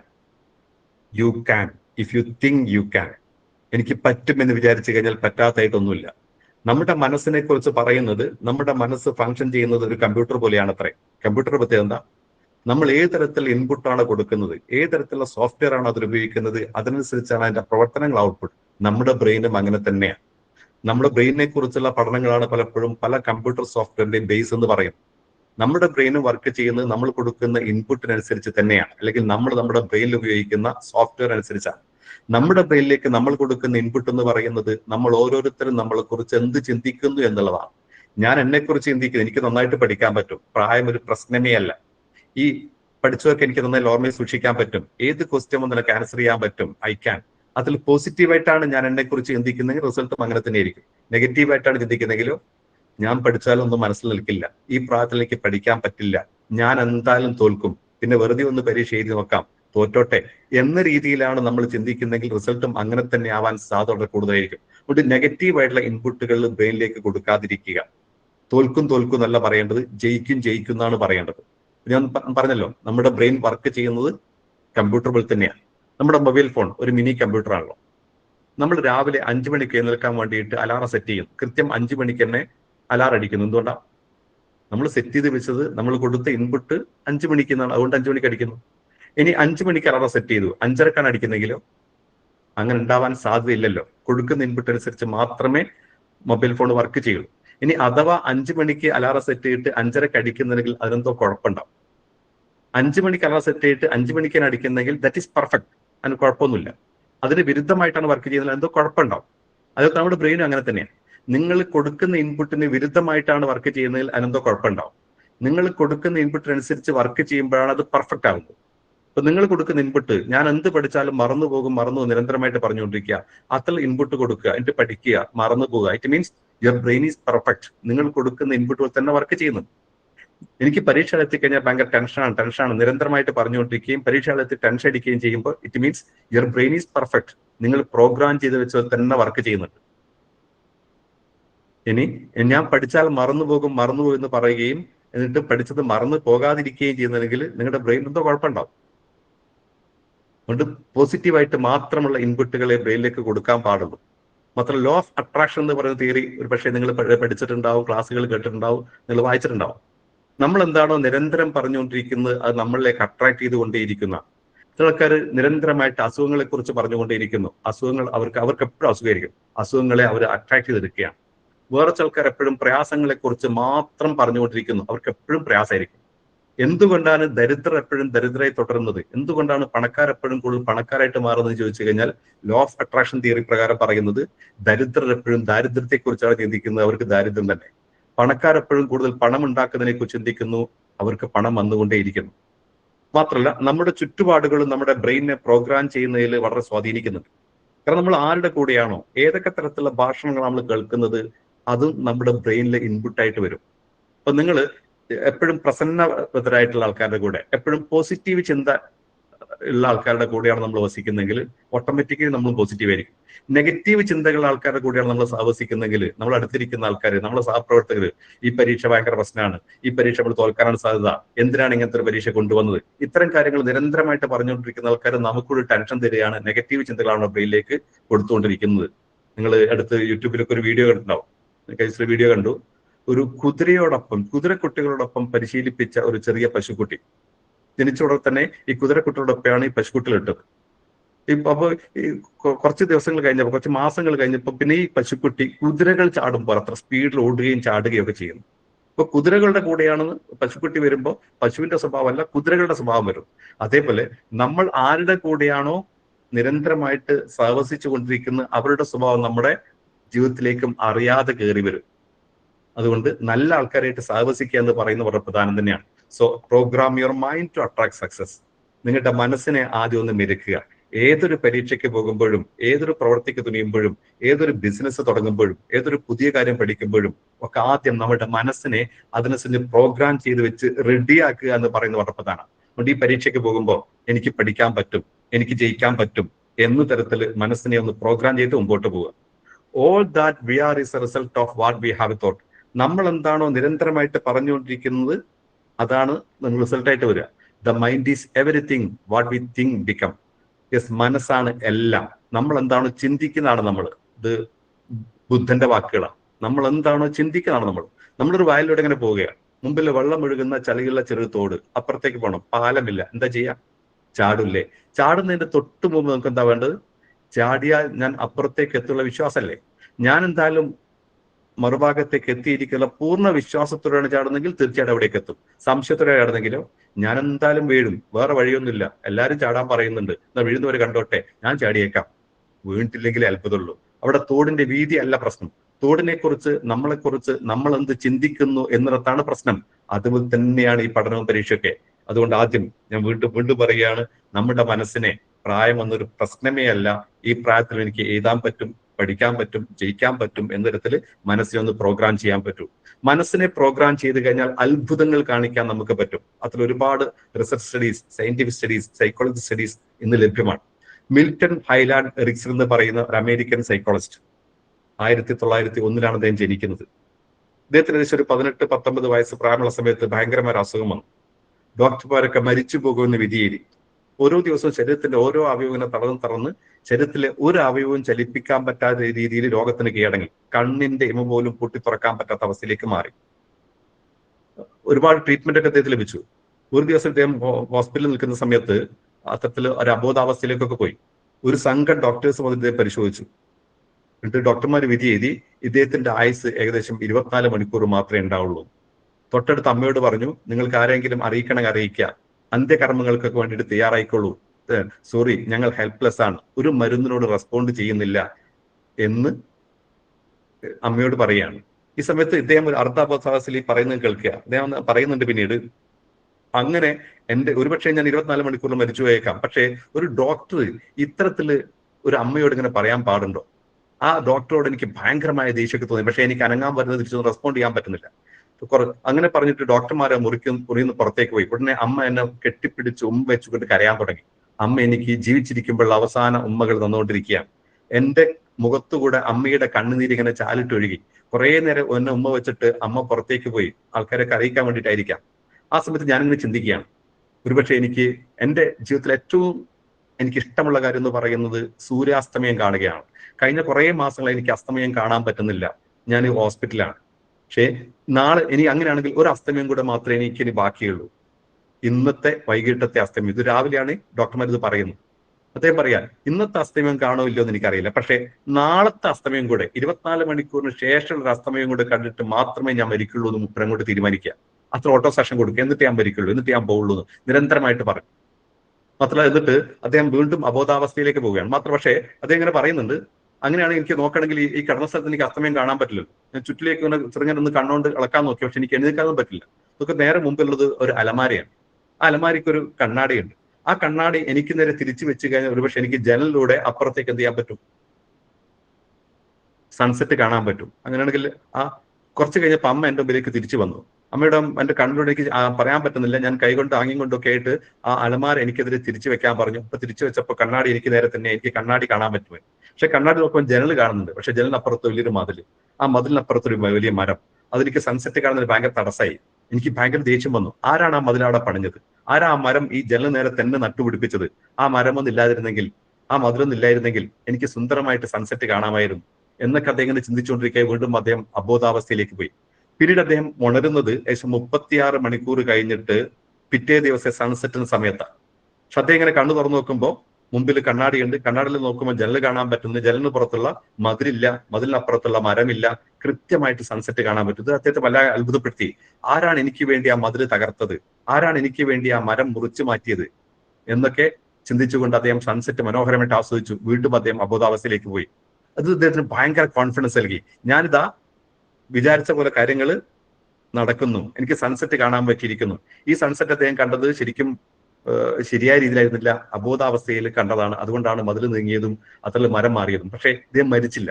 പക്ഷേ ഈ സൺസെറ്റ് കണ്ടു എന്നുള്ളത് അദ്ദേഹത്തിന് ഭയങ്കര ഉന്മേഷം നൽകി. ഞാൻ വിചാരിച്ച പോലെ കാര്യങ്ങൾ നടക്കുന്നുണ്ടല്ലോ. അപ്പൊ അദ്ദേഹം പറയാം, എനിക്ക് അദ്ദേഹത്തിന് കൈകാലുകളും വിരലുകളൊന്നും ചലിപ്പിക്കാൻ പറ്റില്ല, ഞാൻ വിചാരിച്ച പോലെ കാര്യങ്ങൾ നടക്കുന്നില്ല, എനിക്ക് സൺസെറ്റ് കാണാൻ പറ്റുമെങ്കിൽ എന്റെ കൈയും ചലിപ്പിക്കാൻ പറ്റുമല്ലോ. അടുത്ത 24 മണിക്കൂറിൽ എന്റെ കൈ വിരലുകൾ ഞാൻ ചലിപ്പിക്കും. അതെന്നെ മനസ്സിലിങ്ങനെ വിചാരിച്ചുകൊണ്ടേയിരുന്നു. 24 മണിക്കൂർ കഴിഞ്ഞപ്പോൾ അദ്ദേഹത്തിന്റെ വിരലുകൾ ചലിപ്പിക്കാൻ പറ്റിയത്തെ അത്രേ. വീണ്ടും അദ്ദേഹത്തിന് കോൺഫിഡൻസ് ആയി, ഞാൻ വിചാരിച്ച പോലെ കാര്യങ്ങൾ നടക്കുന്നു. അദ്ദേഹം അതിൽ ഓട്ടോ സെഷൻ കൊടുക്കാൻ തുടങ്ങി. അടുത്ത 24 മണിക്കൂറിൽ ഞാൻ എന്റെ കാലിന്റെ വിരൽ ചലിപ്പിക്കും. അങ്ങനെ ഓരോ ദിവസവും ശരീരത്തിന്റെ ഓരോ ഭാഗവും ചലിപ്പിക്കുന്നതിനെ കുറിച്ച് അദ്ദേഹം ദൃഢമായിട്ട് വിശ്വസിക്കുകയും അതിൽ ഓട്ടോ സെഷൻ കൊടുക്കുകയും ചെയ്തു. പക്ഷെ 3 മാസം കൊണ്ട് ഒരു തരത്തിലുള്ള ട്രീറ്റ്മെന്റും മരുന്ന് ഉപയോഗിക്കാതെ ഓട്ടോ സെഷൻ മാത്രം കൊടുത്തിട്ട് അദ്ദേഹം ബെഡിൽ നിന്ന് എഴുന്നേറ്റ് നടക്കാൻ തുടങ്ങിയത്രേ. ഇത് ഡോക്ടർമാരെ അത്ഭുതപ്പെടുത്തി. മാത്രമല്ല, ഈ അസുഖം ഭേദമായതിനു ശേഷം അദ്ദേഹം ഇതിനെക്കുറിച്ച് കൂടുതൽ പഠിക്കാൻ തുടങ്ങി. സൈക്കോളജിയിൽ ബിരുദാനന്ത ബിരുദെടുത്തു, റിസർച്ച് ചെയ്തു. അങ്ങനെ അദ്ദേഹം മിൽട്ടൺ ഹൈലാൻഡ് എറിക്സൺ എന്ന് പറയുന്നത് അമേരിക്കയിലെ ഇന്നത്തെ ലോകപ്രശസ്തനായ സൈക്കോളജിസ്റ്റ് ആയിട്ട് മാറി. അമേരിക്കൻ സൈക്കാട്രിസ്റ്റ് ആൻഡ് സൈക്കോളജിക്കൽ അസോസിയേഷന്റെ പ്രസിഡന്റ് ആയിട്ട് മാറി. ഈ was the founding president of American society for clinical hypnosis. അത് ഇദ്ദേഹം ഒരുപാട് പുസ്തകങ്ങൾ എഴുതിയിട്ടുണ്ട്. അതിൽ സെൽഫ് ഹിപ്നോട്ടിസം എന്നുള്ളതാണ് അദ്ദേഹത്തിന്റെ പ്രധാനപ്പെട്ട ഏരിയ. സ്വന്തത്തെ ഹിപ്നോട്ടിസ് ചെയ്യുക. ഒരു സ്വന്തം നമുക്ക് തന്നെ ഓട്ടോ സെഷൻ കൊടുത്തിട്ട് കാര്യങ്ങൾ വരുത്തുക. അതിന്റെ ബുക്കുകളൊക്കെ നിങ്ങൾക്ക് ഗൂഗിളിലൊക്കെ സെർച്ച് ചെയ്താൽ കാണാൻ പറ്റും. അത് 1980 വരെ, 79 വയസ്സ് വരെ അദ്ദേഹം ജീവിച്ചു. ഒരാള് നിരന്തരമായിട്ട് ഒരാളുടെ മനസ്സിനോട് പൂർണ്ണ വിശ്വാസത്തോടു കൂടെ പറയാൻ തയ്യാറായി കഴിഞ്ഞാൽ അത്ഭുതങ്ങൾ കാണിക്കാൻ പറ്റുന്നതാണ് ഈ റിസർച്ചുകളൊക്കെ പറയുന്നത്. അതുകൊണ്ട് നമുക്ക്, ഞാൻ അത്ര അത്ഭുതങ്ങളെ കുറിച്ച് നല്ല പോകുന്നു, ഞാനിവിടെ പറയാൻ ഉദ്ദേശിക്കുന്നത്, നമുക്ക് നമ്മുടെ എപ്പോഴും കൊടുക്കേണ്ട ഓട്ടോ സെഷൻ, എനിക്ക് പഠിക്കാൻ പറ്റും, എനിക്ക് വളരാൻ പറ്റും, എനിക്ക് എല്ലാ പ്രശ്നങ്ങളെയും അതിജീവിക്കാനുള്ള കഴിവുണ്ട് എന്നേ നമ്മൾ നമ്മുടെ മനസ്സിനോട് പറയാൻ പാടും. ഇവിടെ മറ്റൊരു പ്രശ്നം എന്ന് പറയുന്നത്, ഈ സമയത്ത് ഇനിയിപ്പോ എവിടെയാ സമയം, ആകെ 2 മാസം പോലും തികച്ചു കിട്ടും തോന്നില്ല, ഈ സമയത്ത് എനിക്ക് പഠിക്കാൻ പറ്റുമോ? ഈ സമയത്തെക്കുറിച്ചുള്ള നമ്മളെ അബദ്ധധാരണയാണ് പലപ്പോഴും സമയമില്ല എന്ന് പറയുന്നത്. ലോകത്ത് ദൈവം എല്ലാവർക്കും ഒരേപോലെ നൽകിയ ഒരൊറ്റ കാര്യം സമയം മാത്രമാണ്. അമേരിക്കൻ പ്രസിഡന്റ് ആണെങ്കിലും ഇന്ത്യൻ പ്രസിഡന്റ് ആണെങ്കിലും ഇനി നമുക്കാണെങ്കിലും ഇനി ആർക്കാണെങ്കിലും, വിജയിക്കുന്ന ആൾക്കാർക്കും പരാജയപ്പെടുന്ന ആൾക്കാർക്കും ദൈവം ഒരേപോലെ നൽകിയത് ഒരേ സമയമാണ്. അതുകൊണ്ട് സമയം ഇല്ല എന്ന് പറയുന്നത് നമ്മുടെ ഒരു അബദ്ധധാരണ തന്നെയാണ്. നേരത്തെ പറഞ്ഞ പോലെ നമ്മൾ കൊടുത്ത് സമയമില്ല എന്ന് നമ്മൾ സമയം കളയുക. സമയമുണ്ട്, സമയത്തെ ഒന്ന് പ്ലാൻ ചെയ്താൽ മതി. നമുക്ക് വളരെ കുറഞ്ഞ സമയത്ത് തന്നെ ഒരുപാട് കാര്യങ്ങൾ ചെയ്യാനുള്ള കഴിവുണ്ട്. നമ്മൾ പലപ്പോഴും നമ്മൾ അണ്ടർ എസ്റ്റിമേറ്റ് ചെയ്യുക, എനിക്ക് ഇത്രയൊക്കെ പറ്റുള്ളൂ. നമ്മൾ വിചാരിച്ചതിനേക്കാൾ കൂടുതൽ സമയം നമ്മുടെ മുമ്പിലുണ്ട്. ഇനി വേണമെങ്കിൽ നിങ്ങൾ ഈ പ്രോഗ്രാം കഴിഞ്ഞാൽ, ഈ ക്ലാസ് കഴിഞ്ഞ ശേഷം നിങ്ങൾ വേണമെങ്കിൽ ചെറിയൊരു എക്സസൈസ് ചെയ്തോളൂ. ഒരു 2 മിനിറ്റ് നിങ്ങൾ വാച്ചിലോ മറ്റോ മൊബൈലിലോ ഒരു ടൈം സെറ്റ് ചെയ്തിട്ട് നിങ്ങൾ കണ്ണടച്ച് നിൽക്കുക. 2 മിനിറ്റ് കഴിഞ്ഞിട്ടേ നിങ്ങൾ കണ്ണ് തുറക്കാൻ പാടുള്ളൂ. നിങ്ങൾ വെറുതെ ഒന്ന് കണ്ണടച്ചിട്ട് നിൽക്കുക. എന്നിട്ട് 2 മിനിറ്റ് കഴിഞ്ഞിട്ട് നിങ്ങൾ കണ്ണ് തുറക്കുക. അപ്പൊ ഞാൻ പറയുന്നു, നിങ്ങൾ ഭൂരിപക്ഷ ആൾക്കാർ 1 മിനിറ്റ് കഴിയുമ്പോഴേക്കും കണ്ണ് തുറന്നിരിക്കും. കാരണം നമുക്ക് 2 മിനിറ്റിന്റെ ദൈർഘ്യം പലപ്പോഴും നമ്മൾക്ക് 1 മിനിറ്റിൽ താഴെയായിട്ടാണ് നമ്മുടെ മനസ്സിൽ നമ്മൾ പ്രോഗ്രാം ചെയ്ത് വെച്ചിരിക്കുന്നത്. 2 മിനിറ്റിൽ തന്നെ ഒരുപാട് കാര്യങ്ങൾ ചെയ്യാനുള്ള സമയം നമുക്കുണ്ട്. ടീച്ചേഴ്സ് കഴിഞ്ഞാൽ പോകുന്നില്ല, എക്സസൈസിലേക്ക് പോകുന്ന സമയമില്ലാത്തതുകൊണ്ട്. അതുകൊണ്ട് നമുക്ക് വേണ്ടത് ഒരു ഗ്രോത്ത് മൈൻഡ് സെറ്റാണ്. എനിക്ക് പറ്റില്ല, നടക്കില്ല എന്നൊക്കെ പറയും നമ്മുടെ ഫിക്സഡ് മൈൻഡ് സെറ്റാണ്. നമുക്കൊരു ഗ്രോത്ത് മൈൻഡ് സെറ്റാണ്. എല്ലാ കാര്യങ്ങളെയും പോസിറ്റീവായിട്ട് കാണുന്ന ഒരു മൈൻഡ് സെറ്റിലേക്ക് നമ്മൾ മാറുക. ഒരു ടീച്ചർക്ക് ഉണ്ടാവേണ്ടുന്ന പ്രധാനപ്പെട്ട ക്വാളിറ്റിയും അത് തന്നെയാണ്. കുട്ടികളെ കുറിച്ചാണെങ്കിലും പാരന്റ്സിനെ കുറിച്ചാണെങ്കിലും പുതിയ കുട്ടികളെ കുറിച്ചാണെങ്കിലും പോസിറ്റീവായിട്ടുള്ള ചിന്ത എന്ന് പറയുന്നവരുടെ പ്രധാനം. ഇപ്പൊ ഫിക്സഡ് മൈൻഡ് സെറ്റ് എന്ന് പറയുന്നത് I cannot learn at this age, that's A fixed mind set. Growth mind set എന്ന് പറയുന്നത് I can improve with practice. എന്തൊക്കെ പ്രശ്നങ്ങളും പ്രയാസങ്ങളുണ്ടെങ്കിലും എനിക്ക് പ്രാക്ടീസിലൂടെ ഇംപ്രൂവ് ചെയ്യാൻ പറ്റും. അതൊരു ഗ്രോത്ത് മൈൻഡ് സെറ്റ് ആണ്. അതുകൊണ്ട് ഈ ക്ലാസ്സുകൾ കേട്ട് കൃത്യമായിട്ട് പ്രിപ്പയർ ചെയ്ത് കഴിഞ്ഞാൽ ഈ പരീക്ഷ ഫസ്റ്റ് ചാൻസ് തന്നെ മികച്ച സ്കോറോട് കൂടെ തന്നെ എനിക്ക് പാസ്സാകാൻ പറ്റും എന്ന മൈൻഡ് സെറ്റോട് കൂടെ മുമ്പോട്ട് പോകും. ഈ ഗ്രോത്ത് മൈൻഡ് സെറ്റും ഫിക്സഡ് മൈൻഡ് തമ്മിലെ വ്യത്യാസങ്ങൾ, ഈ ഫിക്സഡ് മൈൻഡ് സെറ്റിൽ എപ്പോഴും പറയാറ് എന്ത് കാര്യത്തെക്കുറിച്ചും ദിസ് ഇസ് ടു ഹാർഡ്, ഇത് ഭയങ്കര പ്രയാസം ഈ പരീക്ഷ. ഗ്രോത്ത് മൈൻഡ് സെറ്റ് എന്താ പറയാ, എത്ര ഹാർഡാണെങ്കിലും കുറച്ച് സമയം കൂടുതൽ എടുക്കേണ്ടി വരും, എനിക്കത് ക്ലിയർ ചെയ്യാൻ പറ്റും. വേറെ ചിലക്കാർ ക്രിട്ടിസൈസ് എല്ലാവരും എന്നെ ക്രിട്ടിസൈസ് കൊണ്ടിരിക്കുകയാണ്. ഒരാൾ നമ്മളെ കുറിച്ച് ഒരു കുഴപ്പം പറയുമ്പോൾ, എന്റെ ക്ലാസ് കഴിഞ്ഞിട്ട് എന്റെ ക്ലാസ്സിനെ കുറിച്ച് ഒരു നെഗറ്റീവ് പറയുമ്പോൾ ഞാൻ ചിന്തിക്കുന്നത് അവരൊക്കെ എന്നെ കുറ്റപ്പെടുത്താൻ തന്നെ, എന്റെ കുറ്റം കണ്ടെത്താൻ വേണ്ടി മാത്രം ശ്രമിക്കുന്നു എന്നതിന് പകരം എന്റെ ഒരു കുറ്റം പറയുന്നത് എനിക്ക് വളരാനുള്ള ഓപ്പർച്യൂണിറ്റി ആയിട്ട് കാണുക. അത് ഗ്രോത്ത് മൈൻഡ് സെറ്റ് ആണ്. ഐ ഫെയിൽഡ് എന്നല്ല. എപ്പോഴെങ്കിലും നമ്മൾ ജീവിതത്തിൽ പരാജയങ്ങളൊക്കെ ഉണ്ടാവും. എന്തുകൊണ്ടാണ് പരാജയങ്ങൾ ഉണ്ടാകുന്നത്? നമ്മൾ എന്തെങ്കിലുമൊക്കെ ചെയ്യുന്നുണ്ടാവും. ഒരു പരാജയം ഇല്ലാത്ത ആൾക്കാർ ജീവിതത്തിൽ ആരും ഉണ്ടാവില്ല. ഓരോ പരാജയത്തെക്കുറിച്ച് നമ്മൾ ചില ആൾക്കാർ ചെറിയൊരു പരാജയം ഉണ്ടായാൽ മതി, ഇനി ഞാൻ ഇതിനാ ജീവിക്കുന്ന പറഞ്ഞ് ജീവിതം ഇട്ടേച്ച് പോകുന്ന ആൾക്കാരുണ്ട്. അത് ഫിക്സഡ് മൈൻഡ് സെറ്റാണ്. ഇത് ഓരോ പരാജയത്തിൽ എനിക്കത് പഠിക്കാൻ പറ്റി. Failure is not a failure, it is only a feedback. അതാണ് growth mind set. Failure is not a failure. പരാജയം എന്ന് പറയുന്നത് ഒരു പരാജയമല്ല, അതൊരു ഫീഡ്ബാക്ക് ആണ്. ഞാൻ പഠിക്കേണ്ടവരെ പഠിച്ചിട്ടില്ല, ചെയ്യേണ്ടവരെ ചെയ്തിട്ടില്ല എന്നുള്ള ഫീഡ്ബാക്ക് ആണ്. ആ ഫീഡ്ബാക്ക് ആയിട്ട് കാണുന്നത് ഒരു ഗ്രോത്ത് മൈൻഡ് സെറ്റ് ആണ്. വേറെ ചില ആൾക്കാർ മറ്റു ചില ആൾക്കാരെ ജയിക്കുന്നതിനെ കുറിച്ച് പറയുക അവരൊക്കെ ഭയങ്കര ഭാഗ്യന്മാര്. യെസ്, എനിക്ക് ഭാഗ്യമില്ല. അതൊരു ഫിക്സഡ് മൈൻഡ് സെറ്റാണ്. അവര് ചെയ്ത പോലെ നമ്മളും ചെയ്യുകയാണെങ്കിൽ നമുക്ക് ജയിക്കാൻ പറ്റും എന്നുള്ളതാണ് ഗ്രോത്ത് മൈൻഡ് സെറ്റ് എന്ന് പറയുന്നത്. സ്റ്റീഫൻ കോവി എന്ന് പറയുന്ന ലോകപ്രസിദ്ധനായ ഒരു പരിശീലകൻ ഉണ്ടല്ലോ, അദ്ദേഹത്തിന് വളരെ പ്രസിദ്ധമായ ഒരു പുസ്തകമുണ്ട്, 7 habits of highly effective people. ലോകത്തുള്ള വിജയികളുടെ ആൾക്കാരെ കുറിച്ച് പഠിച്ചിട്ട് അവരുടെ 7 സ്വഭാവങ്ങൾ ഈ പുസ്തകത്തിൽ പറയുന്നത്. ഈ പുസ്തകത്തിന്റെ ആമുഖത്തിൽ അദ്ദേഹം സീക്രട്ട് ഓഫ് സക്സസ് എന്ന് പറയുന്ന ഒരു കാര്യമുണ്ട്. സീക്രട്ട് ഓഫ് സക്സസ് എന്ന് പറയുന്നത് നമ്മൾ സാധാരണ പറയാറ് confidence, preparation, practice, hard work എന്നൊക്കെ പറയാറ്. അദ്ദേഹം പറയുന്നത് സീക്രട്ട് ഓഫ് സക്സസ് എന്ന് പറഞ്ഞുകൊണ്ട് അദ്ദേഹം പറയുന്നത് അറിയാം, പരാജയപ്പെട്ടുകൊണ്ടിരിക്കുന്ന ആൾക്കാർക്ക് ചെയ്യാൻ ഇഷ്ടമില്ലാത്ത കാര്യങ്ങൾ ചെയ്യാൻ തയ്യാറാവുക. പരാജയപ്പെട്ടുകൊണ്ടിരിക്കുന്ന ആൾക്കാർക്ക് ചെയ്യാൻ ഇഷ്ടമില്ലാത്ത കാര്യങ്ങൾ ചെയ്യാൻ തയ്യാറാവുക. ഈ പരാജയപ്പെട്ടുകൊണ്ടിരിക്കുന്ന ആൾക്കാർക്ക് ഇഷ്ടമില്ലാത്ത കാര്യങ്ങൾ എന്തൊക്കെയാ? ലൈഫിൽ ഒരു ടൈം ടേബിൾ ഉണ്ടാവുക, ഓരോ കാര്യവും ചെയ്യേണ്ട സമയത്ത് കൃത്യമായിട്ട് ചെയ്യുക. ഇതൊക്കെ പരാജയപ്പെടുന്ന ആൾക്കാർക്ക് തിരിച്ചില്ലാത്ത കാര്യമാണ്. യെസ്, നമ്മൾ ഓരോ ദിവസം രാത്രി കിടക്കുമ്പോൾ ആലോചിക്കുക, ഇന്ന് രാവിലെ ഞാൻ എഴുന്നേറ്റ് മുതൽ കിടക്കുന്നവരെ ആരുടെ സ്വഭാവമാണ് കൂടുതൽ കാണിച്ചത്? വിജയികളുടെ സ്വഭാവമാണോ പരാജയ സ്വഭാവമാണോ? നല്ല മനുഷ്യരുടെ സ്വഭാവമാണോ കാപ്പക്കാരുടെ സ്വഭാവമാണോ? നല്ല മനുഷ്യരുടെ അത്തരത്തിൽ വളരുന്ന ഗ്രോത്ത് മൈൻഡ് സെറ്റുള്ള സ്വഭാവം കാണിക്കുന്നെങ്കിൽ നമ്മൾ ഗ്രോത്തിലേക്ക് പോയിക്കൊണ്ടിരിക്കുന്നു. അതല്ല ഫിക്സഡ് മൈൻഡ് സെറ്റിലെ ആൾക്കാരുടെ സ്വഭാവമാണ് കാണിക്കുന്നെങ്കിൽ നമ്മൾ ഇങ്ങനെ താഴോട്ടാണ് പോയിക്കൊണ്ടിരിക്കുന്നത്. യെസ്, നമ്മുടെ സ്വഭാവത്തെ നമുക്ക് മാറ്റാൻ പറ്റുന്നേ ഉള്ളൂ. അതുകൊണ്ട് ക്യാൻ ഐ എന്നുള്ള ചിന്ത മാറ്റുക. നടക്കുവോ, പറ്റുമോ, ജയിക്കുവോ എന്നുള്ള ചിന്തകൾ ഇന്ന് മുതൽ ഉപേക്ഷിക്കുക. ഐയുടെ പൊസിഷൻ മാറ്റുക. Yes, I can. ആ ഒരു വിശ്വാസത്തോടെയാണ് നമ്മൾ ഈ പരീക്ഷയെ അഭിമുഖീകരിക്കേണ്ടത്. ആ ഒരു മൈൻഡ് സെറ്റിലേക്ക് നമ്മൾ എത്തിക്കഴിഞ്ഞാൽ പിന്നെ പഠനമൊക്കെ അവിടെ എളുപ്പത്തിലേക്ക് പോകും. നേരത്തെ ഞാൻ പറഞ്ഞു ബ്രൂണറൊക്കെ തിയറി, ഏതൊരാൾക്കും ഏത് പ്രായത്തിലും എന്തും പഠിക്കാൻ പറ്റുന്നതാണ് ജെറോമസ് ബ്രൂണറൊക്കെ പറയുന്നത്. പക്ഷെ അദ്ദേഹം 3 കണ്ടീഷൻ പറയുന്നത്. അല്ല, ഫസ്റ്റ് കണ്ടീഷൻ എന്ന് പറയുന്ന രസം, ഞാൻ പഠിക്കണമെങ്കിൽ ഞാൻ റെഡിയാണ്, നിങ്ങൾ പഠിക്കണമെങ്കിൽ നിങ്ങൾ റെഡിയാണ്. ലോകത്തൊരാൾക്കും വേറെ ആൾ റെഡിയാക്കാൻ കഴിയില്ല, അവരവരെ തീരുമാനിക്കേണ്ട കേസാണ്. റെഡി ആവണമെങ്കിൽ ആവശ്യമുള്ള കുറേ ഘടകങ്ങളുണ്ട്. ഒന്ന് നമ്മുടെ കോൺഫിഡൻസ് ആണ്, എനിക്ക് പഠിക്കാൻ പറ്റും, ജയിക്കാൻ പറ്റും. കാരണം ഞാൻ തോൽക്കും എന്ന് തോന്നിക്കഴിഞ്ഞാൽ നമുക്ക് പഠിക്കാൻ പോലും പറ്റൂല, പഠിക്കാൻ തയ്യാറാവില്ല. പിന്നെ ഞാൻ ജയിക്കും, എനിക്ക് ജയിക്കാൻ പറ്റും എന്നുള്ള ഒരു മാനസികാവസ്ഥ ഉണ്ടെങ്കിൽ മാത്രമേ നമുക്ക് പഠിക്കാൻ റെഡിയാകാൻ പറ്റുള്ളൂ. പിന്നെ അദ്ദേഹം പറയുന്നത് ഒരു ഇന്റേണൽ മോട്ടിവേഷൻ വേണം, എനിക്കിത് ജയിക്കണം എന്നുള്ള ഉള്ളുന്നൊരു ആഗ്രഹം ഉണ്ടാണ്. ഒരു കോഴിമുട്ട പുറത്തുള്ള സമ്മർദ്ദം കൊണ്ടാണ് പൊട്ടിക്കുന്നെങ്കിൽ ജീവിതം തീർന്നു. അത് ഉള്ളുന്നുള്ള സമ്മർദ്ദം കൊണ്ടാണ് പൊട്ടുന്നെങ്കിൽ ഒരു പുതുജീവിതം ഉണ്ടാവും. ഉള്ളുന്ന് പൊട്ടണം, എനിക്ക് പഠിക്കണം. ഞാൻ വീണ്ടും പറയാണ്, ടെറ്റ് കൊണ്ട് ഞാൻ അവസാനിപ്പിക്കില്ല.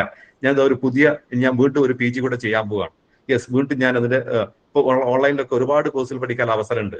യെസ്, എനിക്ക് PhD ചെയ്യണം. യെസ്, പാർട്ട് ടൈം PhD ചെയ്യാനുള്ള അവസരങ്ങളുണ്ട്. ടീച്ചേഴ്സിനൊക്കെ കാലിക്കറ്റ് യൂണിവേഴ്സിറ്റിയുടെ പാർട്ട് ടൈം PhD അനുഭവിച്ചിട്ടുണ്ട്. അപ്പോൾ ഒരുപാട് അവസരങ്ങളുടെ മുമ്പിലുണ്ട്. ആ അവസരത്തെ മുമ്പിൽ കാണുക, അപ്പൊ തന്നെ നമുക്കൊരു മോട്ടിവേഷൻ ഉണ്ടാവും. പിന്നെ മൂന്നാമത്തെ അദ്ദേഹം പറയുന്നത് അപ്രോപ്രിയേറ്റ് ടീച്ചിങ് മെത്തേഡ്സ് ആണ്. നമുക്കൊരു പുതിയ കാര്യം പഠിക്കുമ്പോൾ അതിനെ പഠിപ്പിക്കാൻ നമുക്കൊരു ഗുരു വേണം, അല്ലെങ്കിൽ നമുക്കൊരു മെന്റർ വേണം. ആരെങ്കിലുമൊക്കെ നമ്മളൊന്ന് സഹായിക്കാനുണ്ടെങ്കിലാണ് നമുക്ക് ഏത് കാര്യവും പഠിക്കാൻ പറ്റുക. എല്ലാ കാര്യങ്ങൾക്കും സെൽഫായിട്ട് പഠിക്കാൻ പറ്റിക്കൊള്ളുന്നില്ല. ഇവിടെ വൈ ലേണിംഗ് തീർച്ചയായിട്ടും നിങ്ങളെ അത്തരത്തിൽ സപ്പോർട്ട് ചെയ്യാനുള്ള ഒരു ഗ്രൂപ്പ് നിങ്ങളുടെ കൂടെ ഉണ്ട്. കഴിഞ്ഞ ക്ലാസ്സുകളെ കുറിച്ചൊക്കെയുള്ള ഫീഡ്ബാക്ക് എന്ന് പറയുന്നത് തൊട്ട് മുമ്പ് ടെറ്റിനെ കുറിച്ചൊക്കെ അതിന്റെ കുറെ ടീച്ചേഴ്സിന്റെ ഒക്കെ ഫീഡ്ബാക്ക് ഞാൻ കേട്ടു. അവരൊക്കെ വളരെ നല്ല ഫീഡ്ബാക്ക് ആണ് പറഞ്ഞിരിക്കുന്നത് ഈ വൈ ലേണിംഗിലെ ക്ലാസ്സിനെ കുറിച്ച്. മാത്രമല്ല അതിൽ എഴുതിയ ഭൂരിപക്ഷം പേരും 100+ സ്കോറുകൾ അച്ചീവ് ചെയ്യുമെന്നാണ് അവർ ധൈര്യപൂർവ്വം പറഞ്ഞിരിക്കുന്നത്. അതുകൊണ്ട് നിങ്ങളെ മെന്റർ ചെയ്യാൻ, നിങ്ങൾക്ക് അനുയോജ്യമായ രീതിയിൽ, നമ്മുടെ പ്രായത്തിന് അനുയോജ്യമായ രീതിയിൽ ക്ലാസ്സുകൾ നൽകാൻ ടീച്ചേഴ്സ് നമ്മുടെ കൂടെയുണ്ട്. അതുകൊണ്ട് നമ്മളൊന്ന് റെഡി ആയാൽ മതി. ഏതായാലും നമുക്ക് കുറച്ചുകൂടി മാറണം എന്ന് എല്ലാവർക്കും ആഗ്രഹം ഉണ്ടാവുമല്ലോ, ഇതിൽ പഠിക്കണം എന്ന് ആഗ്രഹം ഉണ്ടാവുമല്ലോ, കുറച്ചുകൂടി മെച്ചപ്പെട്ട അവസ്ഥയിലേക്ക് പോകണം നമുക്ക് ആഗ്രഹമില്ലേ? നമ്മുടെ ബന്ധങ്ങൾ കുറച്ചുകൂടി ദൃഢമാക്കണം എന്ന് ആഗ്രഹമില്ലേ? ഒരു പുതിയ ലൈഫ് സ്റ്റൈലിലേക്ക് പോകണം എന്ന് ആഗ്രഹമില്ലേ? നമ്മുടെ സഹപ്രവർത്തകരായിട്ട്, നമ്മൾ പഠിപ്പിക്കുന്ന കുട്ടികളായിട്ട്, നമ്മുടെ പാരന്റ്സുമായിട്ട്, നമ്മുടെ കുടുംബാംഗങ്ങളൊക്കെ ആയിട്ട് കുറച്ചുകൂടി നല്ല ബന്ധം എല്ലാവരും ആഗ്രഹിക്കുന്നില്ലേ? ജീവിതത്തിൽ കുറച്ചുകൂടി സക്സസും പുരോഗതി ആഗ്രഹിക്കുന്നില്ലേ? എന്തൊരു ചോദ്യമാണ്! ഇങ്ങനെ ആഗ്രഹിക്കാത്ത ആരോ ഉണ്ടോ എന്നായിരിക്കും ചില ആൾക്കാരെ മനസ്സിലേക്ക് ഇപ്പോൾ വരുന്ന ചിന്ത. ഐൻസ്റ്റീനോട് ചോദിക്കുന്നുണ്ട്, എന്താ ഭ്രാന്ത് എന്ന് പറഞ്ഞാൽ എന്താ? What is insanity? ഭ്രാന്ത് എന്ന് പറഞ്ഞാൽ എന്താ? ഐൻസ്റ്റീനോട് ചോദിച്ചപ്പോൾ അദ്ദേഹം പറഞ്ഞൊരു മറുപടി ഉണ്ട്, doing the same thing over and over again and expecting the different result, that's insanity. ഒരേ കാര്യം തന്നെ ചെയ്തുകൊണ്ടിരിക്കുക, വ്യത്യസ്തമായ റിസൾട്ട് പ്രതീക്ഷിക്കുക, അതാണ് ഭ്രാന്ത്. മനസ്സിലായോ? ഇതുവരെ പഠിച്ചോത്തിന് ഇനിയും പഠിക്കുക, ഇതിനേക്കാൾ മെച്ചപ്പെട്ട മാർക്ക് അടുത്ത പരീക്ഷയ്ക്കാണെന്ന് ആഗ്രഹിക്കുക. അതാണ് ഭ്രാന്ത്. ഇതുവരെ കാണിച്ച എല്ലാ സ്വഭാവങ്ങളും അതുപോലെ കാണിച്ചുകൊണ്ടിരിക്കുക. നമ്മുടെ സ്വഭാവത്തിൽ ഒരു മാറ്റത്തിനും നമ്മൾ തയ്യാറല്ല. എന്നിട്ട് നമ്മൾ പഠിപ്പിക്കുന്ന കുട്ടികളായിട്ട് കുറച്ചുകൂടി നല്ല ബന്ധം വേണം നമ്മൾ ആഗ്രഹിക്കുക. അതാണ് ഭ്രാന്ത്. നമ്മുടെ സഹപ്രവർത്തകരായിട്ട് ഇതുവരെ എങ്ങനെയാണോ പെരുമാറിയത് അതേ തന്നെ ഇനിയും പെരുമാറുക. നമ്മുടെ പെരുമാറ്റത്തിൽ ഒരു മാറ്റത്തിനും നമ്മൾ തയ്യാറല്ല. എന്നിട്ട് അവരൊക്കെ ആയിട്ട് കുറച്ചുകൂടി നല്ല ബന്ധം വേണമെന്ന് ആഗ്രഹിക്കുക. അതാണ് ഭ്രാന്ത്. നമ്മുടെ ഫാമിലിയിൽ കുറച്ചുകൂടി സന്തോഷവും സമാധാനമൊക്കെ നമ്മൾ ആഗ്രഹിക്കുന്നത്. പക്ഷെ നമ്മുടെ സ്വഭാവത്തിൽ ഒരു മാറ്റത്തിന് നമ്മൾ തയ്യാറല്ല. നമ്മൾ ഇതുവരെ വർക്ക് ചെയ്ത പോലെ ഇതുവരെ കാണിച്ച എല്ലാ സ്വഭാവങ്ങളും അത് തന്നെ കാണിച്ചുകൊണ്ടിരിക്കുക. എന്നിട്ട് വീട്ടിൽ കുറച്ചുകൂടി സന്തോഷവും സമാധാനമൊക്കെ ആണെന്ന് ആഗ്രഹിക്കുകയും ചെയ്യുക. അതാണ് ഭ്രാന്ത്. അങ്ങനെ ആലോചിക്കുക, നമ്മൾ ആരാ? ഭ്രാന്തന്മാരായിരിക്കില്ലേ? ഇതുവരെ കാണിച്ച സ്വഭാവം തന്നെയാണ് ഇനിയും കാണിക്കുന്നെങ്കിൽ, ഇതുവരെ നടപ്പിലാക്കിയ സ്വഭാവം തന്നെയാണ് ഇനിയും നടപ്പിലാക്കുന്നെങ്കിൽ, ഇതുവരെ നമുക്ക് എന്ത് റിസൾട്ട് ആണോ കിട്ടിയത് അത് തന്നെ ഇനിയും കിട്ടാൻ പോകുന്നുള്ളൂ. അതിൽ നിന്ന് മാറ്റം ഉണ്ടാവണമെങ്കിൽ നമ്മുടെ സ്വഭാവത്തിൽ പ്രവർത്തന രീതിയിൽ മാറ്റങ്ങൾ വരുത്തിയേ പറ്റുള്ളൂ. ലോകത്തൊരാൾക്കും വേറൊരാളുടെ സ്വഭാവത്തിൽ മാറ്റം വരുത്താൻ കഴിയില്ല. അവരവർക്ക് മാത്രമേ അവരുടെ സ്വഭാവത്തിൽ മാറ്റം വരുത്താൻ കഴിയുള്ളൂ. ഇപ്പൊ വിന്നേഴ്സ് ഹാബിറ്റ് ഉണ്ട്, ലൂസേഴ്സ് ഹാബിറ്റ് ഉണ്ട്. അപ്പൊ ആ രീതിയിൽ പറ്റുമെങ്കിൽ പറ്റുന്ന ആൾക്കാർ ഈ പ്രോഗ്രാം കഴിഞ്ഞിട്ട് ജസ്റ്റ് ഒന്ന് എഴുതി വെക്കൂ. ഞാൻ രാവിലെ എഴുന്നേറ്റ് കിടക്കുന്നവരുടെ ആരുടെ സ്വഭാവമാണ് കൂടുതൽ കാണിക്കുന്നത്? വിജയികളുടെ സ്വഭാവമാണോ പരാജയ സ്വഭാവമാണോ? പരാജയ സ്വഭാവമാണ് കൂടുതൽ കാണിക്കുന്നെങ്കിൽ പരാജയത്തിലേക്ക് പോയിക്കൊണ്ടിരിക്കുന്നു. വിജയികളുടെ സ്വഭാവമാണ് കൂടുതൽ കാണിക്കുന്നെങ്കിൽ വിജയത്തിലേക്ക് പോയിക്കൊണ്ടിരിക്കുന്നു. ഈ വിജയത്തിന്റെയും പരാജയത്തിന്റെ ഉത്തരവാദി നമ്മൾ തന്നെയാണ്. അതുകൊണ്ട് അത്തരത്തിൽ പ്രിപ്പയർ ചെയ്യാനും പ്രാക്ടീസ് ചെയ്യാനും മാറാനൊക്കെ തയ്യാറാവുക. അതുകൊണ്ട് ഇനി സക്സസ്ഫുൾ ലേണർ ആവുക. ഒരു ടീച്ചർ എന്നുള്ളവർക്ക് ഏറ്റവും പ്രധാനപ്പെട്ട ക്വാളിറ്റി എന്ന് പറയുന്നത് നിരന്തരമായിട്ട് പഠിച്ചുകൊണ്ടിരിക്കുക എന്നുള്ളത് തന്നെയാണ്. ഈ ടെറ്റ് അതിന് നിമിത്തമാവുകയാണ്. അതിനെ പോസിറ്റീവായിട്ട് കാണുക, നെഗറ്റീവായിട്ട് കാണരുത്. നമുക്ക് വീണ്ടും പഠിക്കാനും ഒരു പുതിയ ആളായിട്ട് മാറാനും പുതിയ കുട്ടിയുടെ മുമ്പിൽ ഒരു പുതിയ ടീച്ചർ ആവാനൊക്കെ. കാരണം ഇതുവരെ നമ്മൾ സൈക്കോളജി ഒക്കെ പഠിച്ചത്, BEdനോ TTCക്കൊക്കെ പഠിച്ചത് ആ പരീക്ഷ പാസ്സാകാൻ വേണ്ടി മാത്രമായിരിക്കും. ആ സമയത്ത് നമുക്ക് ക്ലാസ് റൂം എക്സ്പീരിയൻസ് ഇല്ല. ഇപ്പൊ നമ്മൾ കുറെ ക്ലാസ് റൂം എക്സ്പീരിയൻസ് ആയി, കുട്ടികളുടെ സ്വഭാവം മനസ്സിലാക്കാൻ ഒക്കെ പറ്റി. മാത്രമല്ല നമ്മൾ പഠിച്ച കുട്ടികളുടെ ബിഹേവിയർ, നമ്മൾ ആൽഫ ജനറേഷന്റെ സ്വഭാവം നമ്മൾ നമ്മുടെ BEdനോ TTCക്കോ ഇപ്പോൾ പോലും നമ്മുടെ BEdനോ TTCയുടെ സിലബസിലേക്ക് വന്നിട്ടില്ല. കാരണം അതൊക്കെ പഠിക്കാനൊക്കെ തയ്യാറാണ്. എങ്കിലേ പുതിയ കുട്ടികളോടൊപ്പം പോകാൻ പറ്റുള്ളൂ. നേരത്തെ ഞാനൊക്കെ MEdനൊക്കെ പഠിച്ച സമയത്ത് ഒരാളുടെ അറ്റൻഷൻ ലെവൽ എന്ന് പറഞ്ഞിരുന്നത് ക്രോളജിക്കൽ ഏജ് പ്ലസ് 2 മിനിറ്റ്സ് എന്നാണ് പറഞ്ഞത്. ഒരു ആൾക്ക് മാക്സിമം അറ്റൻഷൻ കിട്ടുക അവരുടെ വയസ്സ് പ്ലസ് 2 മിനിറ്റ്. 1ാം ക്ലാസ് പഠിക്കുന്ന 5 വയസ്സുള്ള കുട്ടിക്ക് 7 മിനിറ്റാണ് മാക്സിമം അറ്റൻഷൻ കിട്ടുക. 10ാം ക്ലാസ് പഠിക്കുന്ന 15 വയസ്സുള്ള കുട്ടിക്ക് ഒരു 17 മിനിറ്റ് വരെ അറ്റൻഷൻ കിട്ടാം എന്നാണ് മുമ്പ് പഠിച്ചത്. ഇപ്പൊ പറയുന്നത് ഒരു കുട്ടിക്ക് കിട്ടുന്ന മാക്സിമം അറ്റൻഷൻ 3 മിനിറ്റ് ഒക്കെയാണ് അത്രേ പുതിയ കുട്ടികൾക്ക്. ഇപ്പൊ 1ാം ക്ലാസ്സിൽ എത്തുന്ന ആൽഫ ജനറേഷനിലുള്ള കുട്ടിക്ക് 3 മിനിറ്റ് ആകുമ്പോഴേക്കും അവർ ശ്രദ്ധ പോകും. നിങ്ങൾ കുട്ടികൾ ഉണ്ടാക്കുന്ന റീലുകളൊക്കെ നോക്കി 1 മിനിറ്റ് 2 മിനിറ്റ് 3 മിനിറ്റിൽ കൂടുതലൊന്നും അവർ ഉണ്ടാക്കില്ല. അതിൽ കൂടുതൽ കാണാൻ അവർക്ക് പറ്റൂല. ആ സമയത്താണ് നമ്മൾ 40-45 മിനിറ്റും ഒക്കെ അറ്റ് എ ടൈം ബ്രേക്ക് പോലും കൊടുക്കാതെ കണ്ടിന്യൂസ് ആയിട്ട് കുട്ടികളുടെ മുമ്പിൽ വെച്ച് ലെക്ചർ അടിച്ചുകൊണ്ടേയിരിക്കുന്നത്. അതിനൊക്കെ മാറേണ്ടിയിരിക്കുന്നു. അങ്ങനെ മാറണമെങ്കിൽ പുതിയ കുട്ടികളുടെ സ്വഭാവത്തെ കുറിച്ച് പഠിക്കേണ്ടിയിരിക്കുന്നു. പുതിയ എഡ്യൂക്കേഷൻ സൈക്കോളജി പഠിക്കേണ്ടിയിരിക്കുന്നു. കുട്ടികളുടെ ബിഹേവിയർ പഠിക്കേണ്ടിയിരിക്കുന്നു. അതിനൊക്കെ ഒരു നിമിത്തമായിട്ട് ഇതിനെ കാണാൻ തയ്യാറാവുക. അതുകൊണ്ട് ഈ പരീക്ഷയ്ക്ക് നമുക്ക് വേണ്ടത് സ്ട്രോങ് പ്രിപ്പറേഷനാണ്. വിജയത്തിലേക്ക് കുറുക്കുവഴികളൊന്നുമില്ല. എല്ലാ ദിവസവും ഒരു അരമണിക്കൂർ നിങ്ങൾ ഈ പരീക്ഷയ്ക്ക് വേണ്ടിയിട്ട് ചെലവഴിക്കാൻ തയ്യാറാണെങ്കിൽ മികച്ച സ്കോറോടെ പാസ്സാകാൻ പറ്റുന്നേ ഉള്ളൂ. അത്രേ സിലബസ് ഉള്ളൂ. ഞാൻ വീണ്ടും പറയുന്നു, ഈ സിലബസ് ഒരുപാടൊന്നും ഇല്ല. നിങ്ങൾ കഴിഞ്ഞൊരു 4-5 വർഷത്തെ ക്വസ്റ്റ്യൻ പേപ്പർ ഒന്നായിട്ടൊന്ന് കടന്നു പോകൂ. വളരെ എളുപ്പമാണത്. പക്ഷെ പ്രിപ്പയർ ചെയ്യാതെ എന്തായാലും വിജയിക്കുക എന്ന് പറയുന്നത് വളരെ ബുദ്ധിമുട്ടായിരിക്കും. If you fail to prepare you are preparing to fail എന്നാണ്. പ്രിപ്പയർ ചെയ്യുന്നതിൽ നിങ്ങൾ പരാജയപ്പെടുകയാണെങ്കിൽ നിങ്ങൾ പരാജയപ്പെടാൻ വേണ്ടി പ്രിപ്പയർ ചെയ്തുകൊണ്ടിരിക്കുകയാണ്. പരാജയപ്പെടാൻ വേണ്ടി ആരും പ്രിപ്പയർ ചെയ്യാറുണ്ടോ? ഇല്ലല്ലോ. പ്രിപ്പയർ ചെയ്യുന്നതിൽ പരാജയപ്പെടുകയാണ്. അത്തരത്തിൽ ജീവിതത്തിലും പരാജയപ്പെടുകയാണ്. ഇദ്ദേഹത്തെ നിങ്ങൾക്ക് അറിയണ്ടാവും, മുഹമ്മദ് അലി ക്ലേ. ലോകത്തിലെ ഏറ്റവും പ്രശസ്തനായ ബോക്സർമാർ ഒരാളായിരുന്നു. വർഷങ്ങൾക്കും അദ്ദേഹം അന്തരിച്ചു. ഈ ബോക്സർമാരൊക്കെ ചെയ്യുന്ന ഏറ്റവും പ്രധാനപ്പെട്ട എക്സസൈസ് എന്താ? പുഷപ്പാണ്. കാരണം കൈകളുള്ള ഇടിയാണല്ലോ. കയ്യിൽ കരുത്ത് വരാൻ വേണ്ടിയിട്ട് ഒരു ദിവസം ഒത്തിരി പ്രാവശ്യം ഒരു പുഷപ്പ് എടുക്കും. ഒരിക്കലും പത്രപ്രവർത്തകൻ ഇദ്ദേഹത്തോട് ചോദിക്കുന്നുണ്ട്, താങ്കൾ ഒരു ദിവസം എത്ര പ്രാവശ്യം പുഷപ്പ് എടുക്കാറുണ്ട്? അദ്ദേഹം പറഞ്ഞു, ഞാൻ എണ്ണാറില്ല, ഒരുപാട് പ്രാവശ്യം ചെയ്യാറുണ്ട്. പക്ഷെ കുറെ ചെയ്ത് കഴിയുമ്പോൾ എന്റെ കൈ അങ്ങോട്ട് ക്ഷീണിക്കും, ഒന്നുപോലും ചെയ്യാൻ പറ്റാത്ത രീതിയിൽ ഞാൻ തളരും. ആ സമയത്തിന് എണ്ണാൻ തുടങ്ങും. എന്നിട്ട് 100 എണ്ണൊക്കെ ഞാൻ വീണ്ടും ചെയ്യാൻ ശ്രമിക്കാറുണ്ട്. അപ്പൊ ഇന്റർവ്യൂ ചെയ്യുന്ന അത്ഭുതത്തോട് ചോദിച്ചു, താങ്കൾക്ക് അത്ര ഇഷ്ടമാണ് പുഷപ്പ് എന്ന് ചോദിച്ചു. അദ്ദേഹം പറഞ്ഞു, എനിക്ക് തീരെ ഇഷ്ടമില്ലാത്ത കാര്യമാണ് പുഷപ്പ് എന്ന് പറയും. പിന്നെ എന്തിനാ അത് ചെയ്യുന്നു ചോദിച്ചു. എനിക്ക് ലോകത്തിലെ ഏറ്റവും മികച്ച ബോക്സർ ആവണം, അതിന് വേറെ വഴിയൊന്നുമില്ല.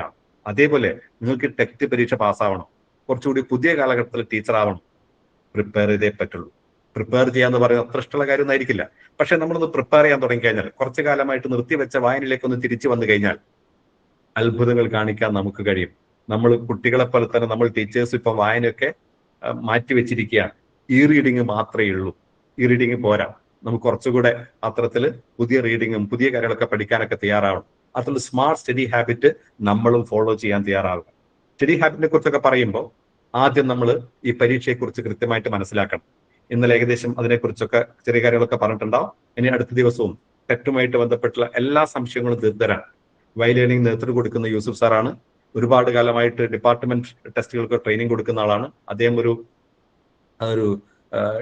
നമ്മുടെ ടീച്ചേഴ്സുമായിട്ട് ബന്ധപ്പെട്ട എല്ലാ നിയമങ്ങളും കാര്യങ്ങളൊക്കെ പഠിച്ച ഒരു കൺസൾട്ടന്റ് കൂടിയാണ്.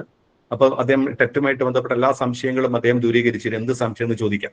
ഏകദേശം 150 മാർക്കിന്റെ ചോദ്യമാണ് ഉള്ളത്. Objective type multiple choice questions ആണ്. ഭയങ്കര ടഫൊന്നും അല്ല. മാത്രമല്ല നെഗറ്റീവ് മാർക്കില്ല. അതുകൊണ്ട് ധൈര്യമായിട്ട് നമുക്ക് മുമ്പോട്ട് പോകാൻ പറ്റും, പാസ്സാകാൻ പറ്റും. നിങ്ങൾ അതിൽ ഓപ്ഷൻ നോക്കുമ്പോൾ തന്നെ ഏകദേശമൊക്കെ നമുക്ക് മനസ്സിലാക്കാൻ പറ്റും. അതുകൊണ്ട് പരീക്ഷയെക്കുറിച്ച് ആദ്യമായിട്ട് നന്നായിട്ട് മനസ്സിലാക്കുക. പരീക്ഷയെക്കുറിച്ച് മനസ്സിലാക്കുക എന്ന് പറയുമ്പോൾ ഒന്ന് understand the format and structure. അതിന്റെ ഫോർമാറ്റ് എങ്ങനെയാണ്, സ്ട്രക്ചർ എങ്ങനെയൊക്കെയാണ്, ഏത് ഭാഗത്തൊക്കെയാണ് കൂടുതൽ ക്വസ്റ്റ്യൻ വരാൻ സാധ്യത, ടോപ്പിക് ഏതാണ്. കാരണം ആ സിലബസിന് അപ്പുറത്തേക്കൊന്നും വരാറില്ല. ആ സിലബസ് എന്ന് പറയുന്നത് ഒരു വലിയ ഒരു സിവിൽ സർവീസ് പരീക്ഷയ്ക്ക് പഠിക്കുന്ന സിലബസ് ഒന്നും ഇല്ല. വളരെ നമ്മുടെ സബ്ജക്ട് ഓൾറെഡി നമ്മൾ പഠിപ്പിച്ചുകൊണ്ടിരിക്കുന്നതാണ്, അത് നമുക്കറിയാം. ദെൻ എഡ്യൂക്കേഷൻ സൈക്കോളജി, നമ്മളിപ്പോൾ നമ്മുടെ വെക്കേഷൻ ട്രെയിനിങ്ങിനൊക്കെ ഇത്ര ട്രെയിനിങ്ങുമായിട്ട് ബന്ധപ്പെട്ട് ഒരുപാട് കാര്യങ്ങൾ അറിയാതെ നമ്മുടെ മനസ്സിലേക്ക് കിട്ടിയിട്ടുണ്ട്. ഒപ്പം നമ്മൾ നേരത്തെ പഠിച്ച കാര്യങ്ങൾ ഇപ്പം സ്കൂളുകൾ പ്രയോഗിക്കാൻ തുടങ്ങിയിട്ടുണ്ട്. അതൊക്കെ തന്നെയാണ് ഇതിൽ വീണ്ടും വരുന്നത്. ദെൻ പ്രാക്ടീസ് വിത്ത് പാസ് പേപ്പേഴ്സ്. ഏതൊരു പരീക്ഷ പാസ്സാവാനും ഏറ്റവും നല്ല മാർഗം എന്ന് പറയുന്നത് കഴിഞ്ഞ വർഷങ്ങൾ നടന്ന ക്വസ്റ്റ്യൻ പേപ്പർ എടുത്തിട്ട് സോൾവ് ചെയ്ത് പ്രാക്ടീസ് ചെയ്യാന്നുള്ള. ഏതായാലും കഴിഞ്ഞൊരു 5-10 വർഷത്തെ ക്വസ്റ്റ്യൻ പേപ്പർ നിങ്ങളെ കൊണ്ട് സോൾവ് ചെയ്യും. യൂസുഫ് സാറുടെ മെത്തേഡ് തന്നെ അതാണ്. അവസാന കാലഘട്ടത്തിൽ കുറെ പരീക്ഷകൾ എഴുതിച്ചിട്ട് നിങ്ങളെ പ്രാക്ടീസ് ചെയ്യിപ്പിക്കുക. ആ പ്രാക്ടീസ് കഴിയുന്നതോടുകൂടെ 100% you can win, no doubt. Then പിന്നെ പഠിച്ച കാര്യങ്ങൾ കൃത്യമായിട്ട് റിവൈസ് ചെയ്യാന്ന് പറയുന്ന പ്രധാനമാണ്. പലപ്പോഴും പഠിച്ച കാര്യങ്ങൾ എന്തുകൊണ്ടാണ് മറന്നു പോകുന്നത് ചോദിച്ചു കഴിഞ്ഞാൽ കൃത്യമായിട്ട് റിവിഷൻ നടത്താത്തതുകൊണ്ടാണ്. റിവിഷൻ എന്ന് പറയുന്നത് വളരെ പ്രധാനമാണ്. അതുകൊണ്ട് അത്തരത്തിലൊരു ആക്റ്റീവ് സ്റ്റഡി മെത്തേഡൊക്കെ ഫോളോ ചെയ്യാനൊക്കെ തയ്യാറാവുക. പിന്നെ ഫിസിക്കലി മെന്റലി നമ്മൾ എന്ത് ചെയ്യണം, ഈ പരീക്ഷയ്ക്ക് വേണ്ടിയിട്ട് പഠനത്തിന് വേണ്ടി പ്രിപ്പയർ ആവണം. മാത്രമല്ല നിങ്ങൾക്ക് നമ്മൾ കുട്ടികൾക്ക് പറഞ്ഞു കൊടുത്തിരിക്കുന്ന എല്ലാ ടെക്നിക്കുകളും നമ്മൾ ഉപയോഗിക്കാം. അക്രോണിക്സ് എന്നൊക്കെ പറയുമ്പോൾ വിബ്ജിയോർ എന്നൊക്കെ പറയുന്ന രീതിയിലുള്ളത്, ദെൻ ബാദ്സാബ് എന്നൊക്കെ പറയുന്നത് മുഗൾ രാജവംശത്തെ കുറിച്ചൊക്കെയുള്ള കാര്യങ്ങളൊക്കെയാണ്. ഇതൊക്കെ ഇത്തരത്തിൽ നമുക്ക് പറ്റാവുന്ന രീതിയിൽ മനസ്സിലാക്കാൻ പറ്റുന്ന രീതിയിൽ എന്തൊക്കെ തരത്തിലുള്ള കാര്യങ്ങളാണോ ഇതൊക്കെ നമുക്ക് എളുപ്പത്തിൽ കാര്യങ്ങൾ ഓർമ്മയിൽ വെക്കാൻ സഹായിക്കുന്ന കാര്യം തന്നെ. ഇത് ഇടയ്ക്ക് ഇട്ടേച്ച് പോകാതിരിക്കുക. ചില ക്ലാസ് കേൾക്കുമ്പോൾ, ചില ടോപ്പിക്ക് കേൾക്കുമ്പോൾ, ടീച്ചർ ആപ്റ്റിറ്റ്യൂഡ് ഒക്കെ ആയിട്ട് ബന്ധപ്പെട്ടുള്ള ക്വസ്റ്റ്യൻസ് ഒക്കെ കാണുമ്പോൾ അല്പം പ്രയാസമൊക്കെ തോന്നിയേക്കാം. അങ്ങനെ പ്രയാസം തോന്നും, ഡോൺ ഗീവ് അപ്പ്. പ്രശ്നങ്ങളൊക്കെ ഉണ്ടാവും, സ്വാഭാവികമാണ്. കുറെ കാലമായിട്ട് ഒന്നും പഠിക്കാത്ത, പുസ്തകം വായിക്കാത്ത, പരീക്ഷ എഴുതാത്ത ആൾക്കാരെ കുറിച്ച് കാണുമ്പോൾ ഒരു ക്വസ്റ്റ്യൻ കാണുമ്പോൾ പെട്ടെന്ന് മനസ്സിൽ നെഗറ്റീവ്, ഇതൊന്നും എനിക്ക് പറ്റില്ല എന്നൊക്കെ തോന്നിയേക്കാം. Don give up. ചില ചാപ്റ്റേഴ്സ് നമ്മൾ വായിക്കുമ്പോൾ ആദ്യത്തെ വായനക്ക് മനസ്സിലായില്ല എന്ന് വന്നേക്കാം. അതിനകത്തേക്ക് മനസ്സിലാവില്ല എന്നല്ല, ഒരു വായന കൂടെ ആവശ്യമുണ്ടെന്നാണ്. ഒരിക്കലാൾ ഒരു ഹാമർ എടുത്തൊരു കരിങ്കല്ല് ഇങ്ങനെ ഇടിച്ച് പൊട്ടിക്കാൻ ശ്രമിക്കുക. അടുത്തിരുന്ന് ഒരാൾ ഇങ്ങനെ എണ്ണിക്കൊണ്ടിരിക്കുന്നു. നമ്പർ 1 പൊട്ടിയില്ല, 2 പൊട്ടിയില്ല, 3 പൊട്ടിയില്ല, 4 പൊട്ടിയില്ല, 5 പൊട്ടി. അപ്പൊ എണ്ണുന്ന ആൾ ചോദിച്ചു, ഈ 5ാമത്തെ ഇടി ആദ്യം തന്നെ ഇടിച്ചാ പോരേനോ, എന്തിനാ 4 അടി വേസ്റ്റ് ആക്കി? നടക്കില്ലല്ലോ. അതേപോലെ ചില ചാപ്റ്റേഴ്സ് ഒക്കെ 2-3 വായന അധികമായിട്ട് വന്നേക്കാം. പക്ഷെ ഒരു അഡീഷണൽ വായനയുടെ വായിക്കുമ്പോഴാണ് നമുക്ക് കാര്യങ്ങൾ കൂടുതൽ മനസ്സിലാവുക, ഓർമ്മയിൽ നിൽക്കുക. ഇന്ന് പഠിച്ച് എന്തുകൊണ്ട് മറന്നു പോകും? എബിംഗോസ് തിയറി ഒക്കെ നമ്മൾ പണ്ട് BEd TTC ഒക്കെ പഠിച്ചാണല്ലോ. എബിംഗോസ് എന്താ പറയുന്നത്?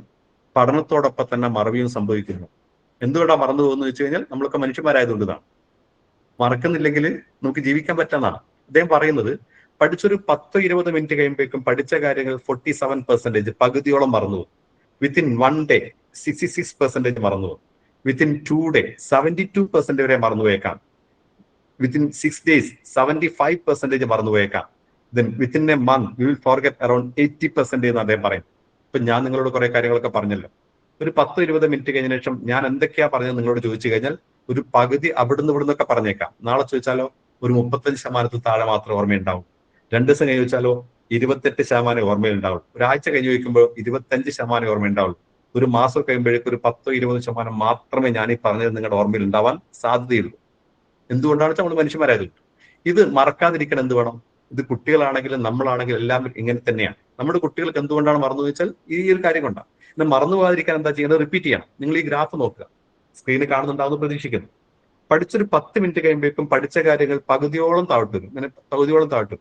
ആ 10 റിപ്പീറ്റ് ചെയ്യുകയാണെങ്കിൽ വീണ്ടും പഴയ അവസ്ഥയിലേക്ക്. പിന്നെ താഴ്ത്തുള്ള ഒഴുക്ക് കുറയും. നേരത്തെ പോലെ കുത്തനെ പോയില്ലേ. വീണ്ടും 24 hours ഒന്ന് റിപ്പീറ്റ് ചെയ്യും. അപ്പൊ വീണ്ടും പഴയ അവസ്ഥയിലേക്ക് പോകുന്നു. പിന്നെയും താഴ്ത്തുള്ള ഒഴുക്ക് കുറയും. എഗെയിൻ 1 വീക്കിൽ ഒന്ന് റിപ്പീറ്റ് ചെയ്യുന്നു.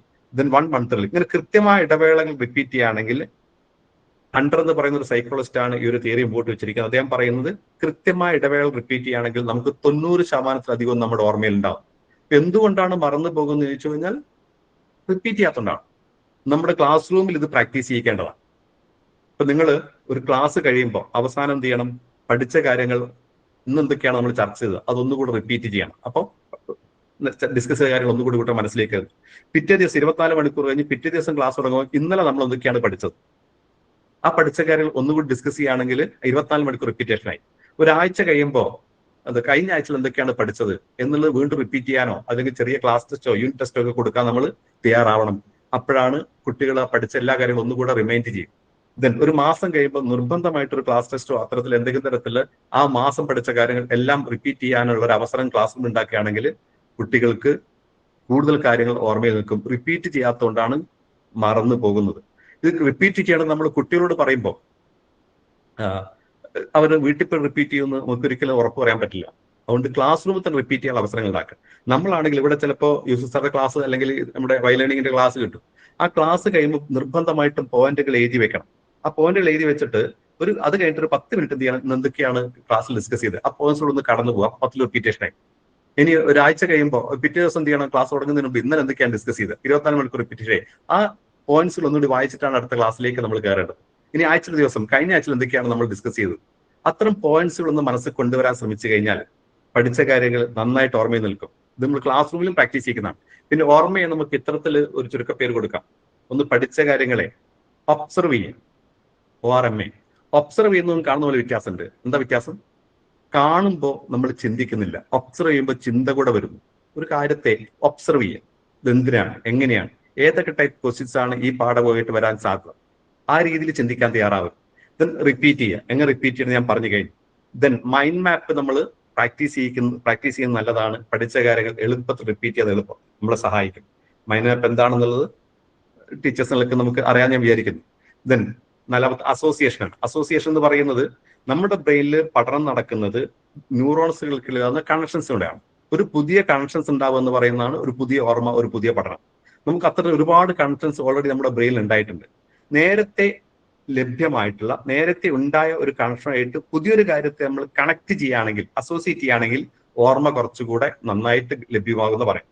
ഉദാഹരണമായിട്ട് നമ്മുടെ ഡേറ്റ് ഓഫ് ബർത്ത് നമുക്ക് അറിയാലോ, അത് പെർമനന്റ് കണക്ഷനായിട്ട് നമ്മുടെ ബ്രെയിനുണ്ട്. അതുകൊണ്ട് ഏത് ഉറക്കത്തിൽ ചോദിച്ചു കഴിഞ്ഞാൽ നമ്മുടെ ഡേറ്റ് ഓഫ് ബർത്ത് നമുക്ക് പറയാൻ പറ്റും. പക്ഷേ നിങ്ങൾക്ക് ചരിത്രത്തിലെ ഏതെങ്കിലും ഒരു കാര്യത്തെ ജാലിയൻ വാലാബാഗ് കൂട്ടക്കൊലയാണെന്ന് ഏത് വർഷമാണെന്ന് ചോദിച്ചു കഴിഞ്ഞാൽ പക്ഷെ നമ്മുടെ മനസ്സിലേക്ക് പെട്ടെന്ന് വന്നുകൊള്ളുന്നില്ല. പക്ഷെ ഞാൻ ജനിച്ചതിന്റെ എന്റെ ഡേറ്റ് ഓഫ് ബർത്ത് ഡേറ്റിന്റെ കൃത്യം 100 കൊല്ലം മുമ്പാണ് ജാലിയൻ വാലാബാഗ് കൂട്ടക്കൊല നടന്നത് എന്ന് അസോസിയേറ്റ് ചെയ്യാൻ പറ്റിക്കഴിഞ്ഞാൽ ഒരിക്കലും മറക്കില്ല. ചില പേരുകൾ മറന്നു പോകുന്നുണ്ടെങ്കിൽ നമുക്ക് നന്നായിട്ട് പരിചയമുള്ള ഒരു പേരുമായിട്ട് തന്നെ അസോസിയേറ്റ് ചെയ്ത് പഠിക്കുക. അങ്ങനെ അവൻ പഠിച്ച കാര്യങ്ങൾ കൂടുതൽ ഓർമ്മയിൽ നിൽക്കും. മൈൻഡ് മാപ്പ് എന്താണെന്ന് പറയുന്നത്, ഇതാണ് മൈൻഡ് മാപ്പ്. ഒരു ചാപ്റ്ററിലെ എല്ലാ കാര്യങ്ങളും ഒരു പേജിലേക്ക് കൊണ്ടുവരിക. സ്ക്രീൻ കാണുന്നതായിരിക്കുന്നു. നടുക്ക് അതിന്റെ സെന്ററിൽ നമ്മൾ മെയിൻ ഹെഡിങ്, അതിന്റെ സബ് ഹെഡിങ്, അതുമായിട്ട് ബന്ധപ്പെട്ട എല്ലാ കാര്യങ്ങളും.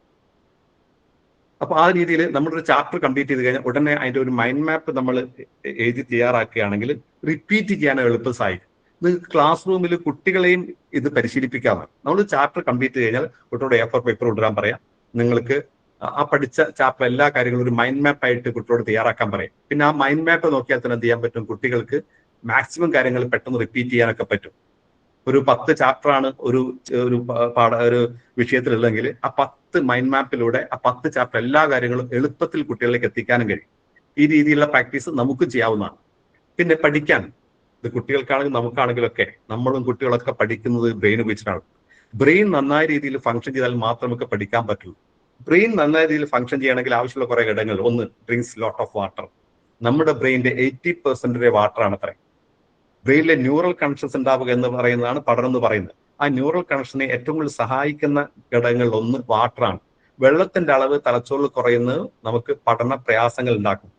അതുകൊണ്ട് ക്ലാസ് റൂമിലാണെങ്കിലും നമ്മളാണെങ്കിലും നന്നായിട്ട് വെള്ളം കുടിക്കണം. ക്ലാസ് റൂമിലും ഇടയ്ക്കിടയ്ക്ക് കുട്ടികളെ വെള്ളം കുടിക്കാനൊക്കെ പ്രോത്സാഹിപ്പിക്കണം. ഇപ്പൊ ചില സ്കൂളിൽ വാട്ടർ ബെൽ എന്നൊക്കെ പറഞ്ഞ ബെല്ലൊക്കെ അടിക്കാൻ തുടങ്ങിയിട്ടുണ്ട് കുട്ടികളെ വെള്ളം കുടിപ്പിക്കാൻ വേണ്ടി.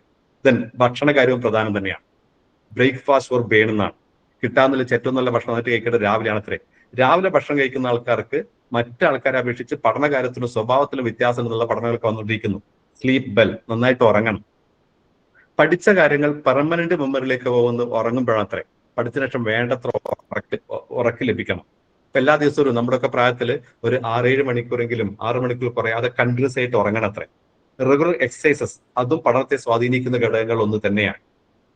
ദെൻ നന്നായിട്ട് ഫ്രഷ് എയർ കിട്ടുക, ബ്രീത്തിങ് എക്സസൈസ് ഒക്കെ പഠനത്തിനിടയിൽ ചെയ്യുന്നതും കൂടുതൽ കോൺസെൻട്രേഷൻ കിട്ടാനൊക്കെ സഹായിക്കും. ഇപ്പൊ ഒരു പക്ഷേ ചില ആൾക്കാർക്ക് ഞാൻ സംസാരിക്കുമ്പോൾ ഉറക്കൊക്കെ വരുന്നുണ്ടാവും. ഒരു ബ്രീത്തിങ് എക്സസൈസ് ഒക്കെ എടുത്തു കഴിഞ്ഞാൽ നമുക്ക് ഒന്നുകൂടി അലേർട്ട് ആവും. Please take a deep breath. നന്നായിട്ട് ശ്വാസത്തേക്ക് എടുത്തോളൂ. അല്പോടെ ഹോൾഡ് ചെയ്യും, സ്ലോ ആയിട്ട് റിലീസ് ചെയ്യും. Once again take a deep breath, hold it, slow ആയിട്ട് റിലീസ് ചെയ്യും. Once again take a deep breath, hold it, slow ആയിട്ട് റിലീസ് ചെയ്യും. അപ്പൊ നമുക്ക് എനർജി കിട്ടും. പിന്നെ ഫിസിക്കൽ എക്സസൈസ് എന്ന് പറയുന്നത് നമ്മുടെ ബ്രെയിനിൽ നമ്മളെ പഠനത്തെ സഹായിക്കുന്ന, കോൺസെൻട്രേഷൻ സഹായിക്കുന്ന വളരെ പ്രധാനപ്പെട്ട ഒരു കെമിക്കൽ ഫാക്ടർ ഉണ്ട്. അത് BDNF എന്ന് പറയും. ബ്രെയിൻ ഡിറൈവ്ഡ് ന്യൂറോട്രോഫിക് ഫാക്ടർ എന്ന് പറയുന്ന BDNF എന്ന് പറയുന്നത്. ഇത് ഏറ്റവും കൂടുതൽ ഉൽപ്പാദിപ്പിക്കപ്പെടുന്നത് ഫിസിക്കൽ എക്സസൈസ് ചെയ്യുമ്പോൾ അത്രേ. എന്നിട്ട് ഫിസിക്കൽ എക്സസൈസ് നന്നായിട്ട് ചെയ്യുന്ന ആൾക്കാർക്ക് BDNF നന്നായിട്ട് ബ്രെയിൻ ഉണ്ടാവും. അത് നമ്മുടെ കോൺസെൻട്രേഷനെ, മെമ്മറിയെ, പഠനത്തെ ഏറെ സ്വാധീനിക്കുന്നു. ഇപ്പൊ ചൈനയിലൊക്കെ ക്ലാസ്സുകൾ തുടങ്ങുന്നതിന് മുമ്പ് അരമണിക്കൂർ കമ്പൽസറി ഫിസിക്കൽ എക്സസൈസ് ഉണ്ട് അത്രേ. അത് കഴിഞ്ഞിട്ടാണ് കുട്ടികൾ ക്ലാസ്സിൽ വെക്കുന്നത്. അപ്പൊ കൂടുതൽ കുട്ടികൾ ആക്റ്റീവ് ആകാനും കോൺസെൻട്രേഷൻ കിട്ടും. ഇപ്പൊ നമ്മുടെ കുട്ടികൾ എക്സസൈസ് എന്ന് പറയുന്നത് തീരെയില്ല.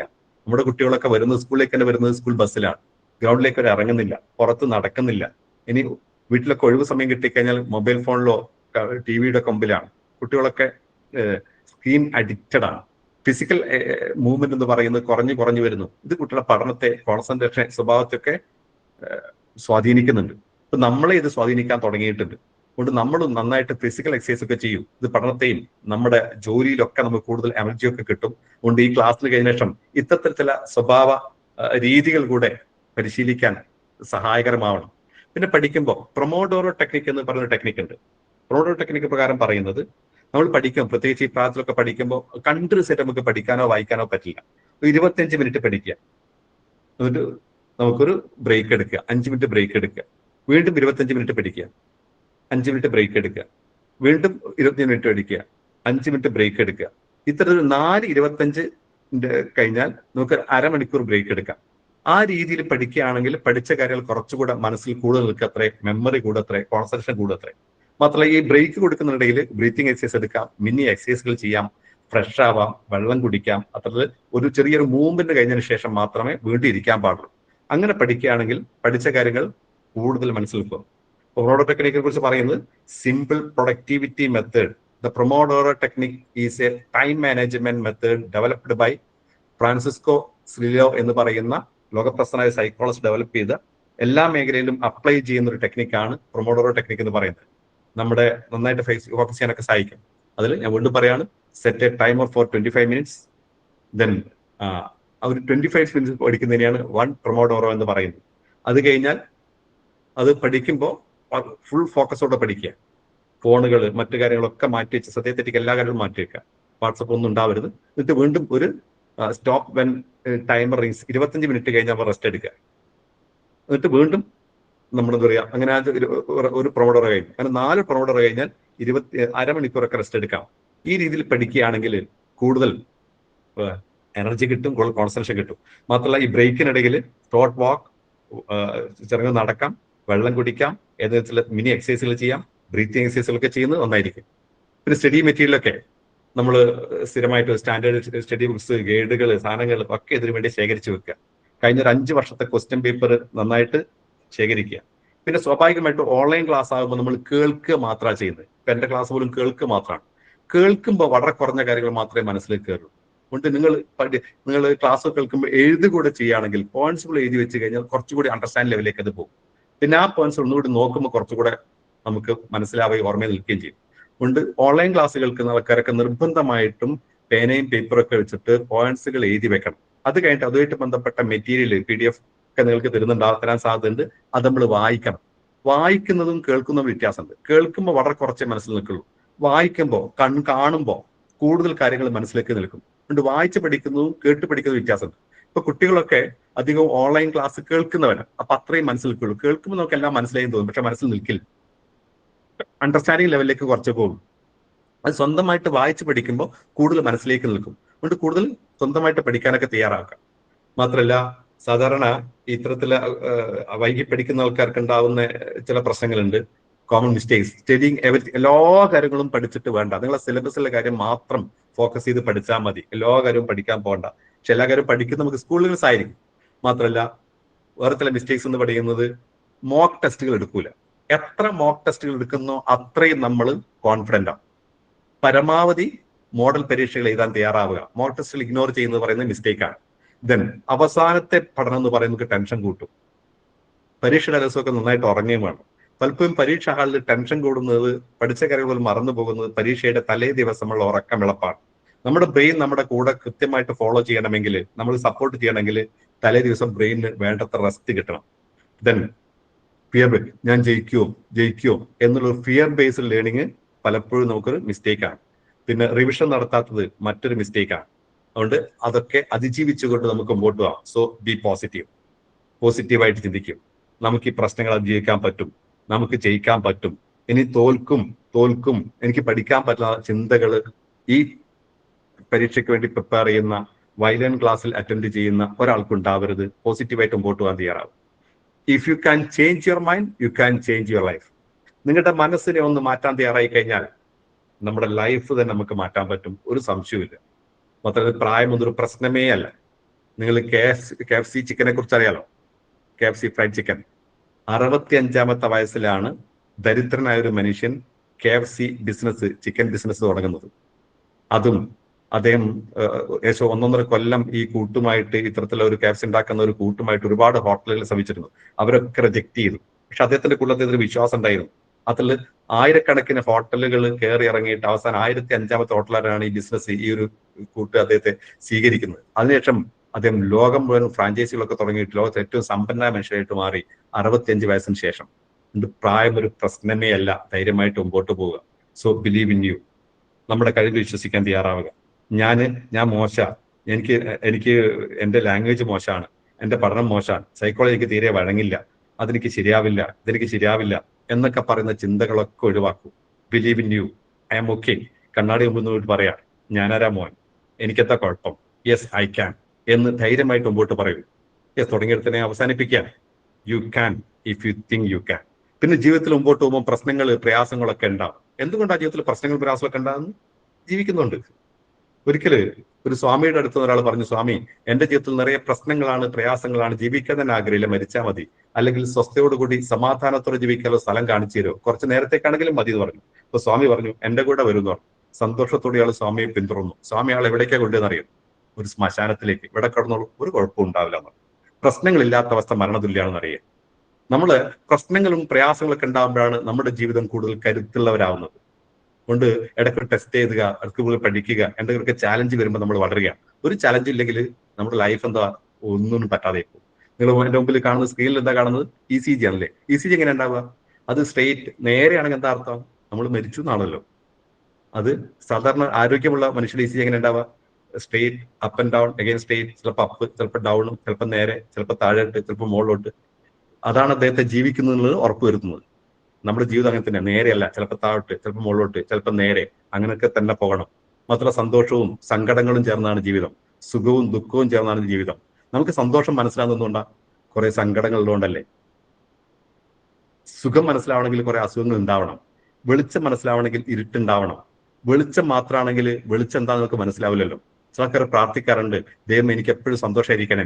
അങ്ങനെ ദൈവങ്ങൾ സന്തോഷം തന്നു ഇരിക്കുക, ഇത് സന്തോഷം എന്താണെന്ന് മനസ്സിലാവും. സന്തോഷങ്ങളും സങ്കടങ്ങളൊക്കെ ചേർന്നാണ് ജീവിതം എന്ന് തിരിച്ചറിയാനൊക്കെ തയ്യാറാവുക. ചിലക്ക് രാത്രി 12 മണിക്ക് എഴുന്നേൽക്കും, ചുറ്റും ഇരുട്ട്, അരമണിക്കൂർ കാത്തിരിക്കുന്നു, ഇരുട്ട് മാറുന്നില്ല, അതുകൊണ്ട് ആത്മഹത്യ. രാത്രി 12 മണിക്ക് ഇരുട്ടേ ഉണ്ടാവുള്ളൂ. വെളിച്ചം വരണമെങ്കിൽ 5 മണി ആവണം, നേരം വെളുക്കണം. ജീവിതത്തിൽ പ്രശ്നങ്ങളും പ്രതിസന്ധികളൊക്കെ ഉണ്ടാകുന്ന സമയത്ത് ക്ഷമയോടുകൂടി അതിനെ മുമ്പോട്ട് പോകാൻ തയ്യാറാവുക. വെളിച്ചം വരിക തന്നെ ചെയ്യും. അതുപോലെ ഈ പരീക്ഷയും ചിലപ്പോൾ അത് തുടങ്ങുമ്പോൾ ചെറിയ പ്രശ്നങ്ങളൊക്കെ ഉണ്ടാവും. നമ്മൾ പഠിച്ചങ്ങ് തുടങ്ങിക്കഴിഞ്ഞാൽ എല്ലാം അങ്ങോട്ട് ശരിയാവും. ഒരുപാട് ആൾക്കാർ തുടക്കത്തിൽ പ്രശ്നങ്ങൾ ഉള്ള ആൾക്കാർ ഇട്ടേച്ച് പോരും. നമ്മളെക്കാൾ പ്രയാസമുള്ള ആൾക്കാർ, നമ്മളെക്കാൾ ബുദ്ധിപരമായിട്ട് താഴെയുള്ള ആൾക്കാർ ഒരുപാട് പേര് ഈ പരീക്ഷ എഴുതി പാസ്സായിട്ടുണ്ട്. അതുകൊണ്ട് നിങ്ങൾക്ക് പാസ്സാകാൻ പറ്റുള്ള കാര്യത്തിൽ ഒരു സംശയമില്ല. So fly high. അത്ര പറക്കാൻ തീരുമാനിച്ചു കഴിഞ്ഞാൽ ഞാൻ വീണ്ടും പറയുന്നു, ഈ ഒരു ടെറ്റ് കൊണ്ട് അവസാനിക്കരുത്. ഇത് നമുക്കൊരു പുതിയ തുടക്കം, ഒരു പുതിയ കോഴ്സ് പഠിക്കാൻ, പുതിയ പുസ്തകം വായിക്കാൻ, പുതിയ കാര്യങ്ങളെക്കുറിച്ച് ചർച്ച ചെയ്യാൻ, പുതിയ ആളായിട്ട് മാറാനുള്ള ഒരു അവസരമായിട്ട് കൂടെ ഈ ടെറ്റ് പരീക്ഷയെ കാണുക. നമ്മൾ നിർത്തിവെച്ച കോഴ്സുകൾ, നിർത്തിവെച്ച വായന, നിർത്തിവെച്ച പഠനം ഒക്കെ തുടരാനുള്ള പ്രചോദനം കൂടിയിട്ട് മാറണം. അങ്ങനെ പഠിക്കാൻ തീരുമാനിച്ചു കഴിഞ്ഞാൽ, ജയിക്കാൻ തീരുമാനിച്ചു കഴിഞ്ഞാൽ അത് നമ്മളെ തടയിടാൻ ലോകത്തൊരു ശക്തിയും കഴിയില്ല നമ്മൾക്കല്ലാതെ. So believe in you, believe in yourself. നമുക്ക് കഴിയും. Yes we can. അതിന് കഴിയട്ടെ എന്ന് ആശംസിച്ചുകൊണ്ട് പ്രാർത്ഥിച്ചുകൊണ്ട് ഞാൻ അവസാനിപ്പിക്കുകയാണ്. എന്തെങ്കിലുമൊക്കെ ചർച്ച ചെയ്യാനുണ്ടെങ്കിൽ ചോദിക്കാനുണ്ടെങ്കിൽ ചോദിക്കാം. എന്തായാലും കുറച്ചു നേരം, രാത്രിയാണ്, സമയം 10 മണി ആവാറായി, 9:45 ആവുന്നു. കുറച്ചു നേരം നിങ്ങളായിട്ട് സംവദിക്കാമെങ്കിൽ വളരെ സന്തോഷമുണ്ട്. എന്തെങ്കിലുമൊക്കെ ചോദിക്കാനുണ്ടെങ്കിലോ പറയാനുണ്ടെങ്കിലോ പറയാം, അല്ലെങ്കിൽ ഫീഡ്ബാക്ക് പറയാം. എന്നിട്ട് നമുക്ക് അവസാനിപ്പിക്കാം.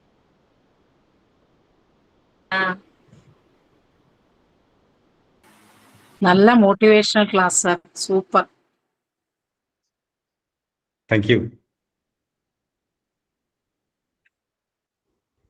സാറേ, എനിക്കൊക്കെ പറ്റുന്ന ഏറ്റവും വലിയ ഒരു പ്രശ്നം എന്ന് പറഞ്ഞാല് ഈ സൈക്കോളജി പഠിക്കുമ്പോൾ ആളുകളെ ഓർത്തിരിക്കാനുള്ള ബുദ്ധിമുട്ട് ശരിക്കും അനുഭവപ്പെട്ടിട്ടുണ്ട് പഠിക്കുന്ന കാലത്ത് തന്നെ. ഈ ഓർമ്മശക്തി കൂട്ടാനായിട്ട് എന്തെങ്കിലും ഒരു മാർഗം സാറ് പറഞ്ഞു തന്നിരുന്നെങ്കിൽ അത് ചെയ്തു തുടങ്ങായിരുന്നു. ആ മൈൻഡ് സെറ്റ് ഒന്ന് മാറ്റുക ആദ്യം. എനിക്ക് ഓർമ്മശക്തി കുറവാക്കണം. നിങ്ങളുടെ മനസ്സിനെ അങ്ങനെ പ്രോഗ്രാം ചെയ്ത് വെച്ചിരിക്കുകയാണ്. എനിക്ക് പണ്ടേ ഞാനിങ്ങനെയാണ്, പണ്ടേ എനിക്ക് ഓർമ്മശക്തി കുറവാണ്. ആ ഒരു ചിന്ത ആദ്യം മാറ്റുക. പിന്നെ ഞാൻ നേരത്തെ പറഞ്ഞല്ലോ, റിപ്പീറ്റ് ചെയ്യുക എന്നുള്ളതാണ് ഏറ്റവും പ്രധാനം. നിരന്തരമായി റിപ്പീറ്റ് ചെയ്താൽ മാത്രമേ നമുക്ക് ഓർമ്മ നിലനിൽക്കുള്ളൂ. റിപ്പീറ്റ് ചെയ്തിട്ടില്ലെങ്കിൽ പഠിച്ച കാര്യങ്ങൾ കൂടെ മറന്നു പോകും. പോയിന്റ്സുകൾ എഴുതി വെക്കുക. ഞാൻ നേരത്തെ പറഞ്ഞ പോലെ മൈൻഡ് മാപ്പ് ഒക്കെ പ്രാക്ടീസ് ചെയ്യുക. മൈൻഡ് മാപ്പ് മനസ്സിലായല്ലോ. ഒരു ചാപ്റ്ററിലെ മെയിൻ പോയിന്റ്സ് ഹെഡിങ് എഴുതുക, അത് സബ് ഹെഡിങ്സ്, അതുമായിട്ട് ബന്ധപ്പെട്ട കാര്യങ്ങളൊക്കെ കണക്ട് ചെയ്ത് ഒരു പേപ്പറിലേക്ക്, ഒരു പേജിലേക്ക് കൊണ്ടുവരിക. പിന്നെ ആ പേജ് നോക്കുമ്പോൾ പഠിച്ച കാര്യങ്ങൾ ഓർമ്മ വരും.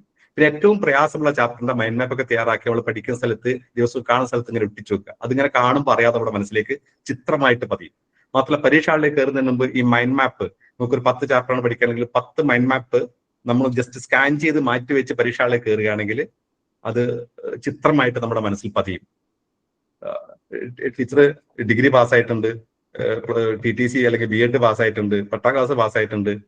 അതൊക്കെ നിങ്ങൾ പഠിച്ചു തന്നെയാണ് പരീക്ഷ എഴുതിയത്. അന്നേ ഓർമ്മശക്തി കുറവാണെങ്കിൽ, ഒന്നും ഓർമ്മിക്കാൻ പറ്റില്ല, ആ പരീക്ഷ ഒന്നും പാസ്സാവൂലായിരുന്നു. അതൊക്കെ പാസ്സായിട്ടുണ്ടെങ്കിൽ ഇതും പാസ്സാവും. Don't worry.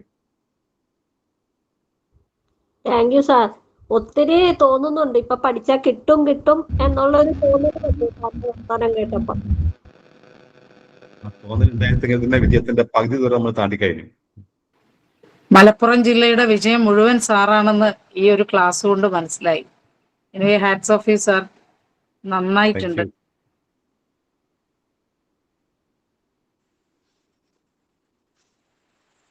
നല്ലൊരു പോസിറ്റീവ് മൈൻഡ് സെറ്റ് ഉണ്ടായി സാർ ഇപ്പൊ.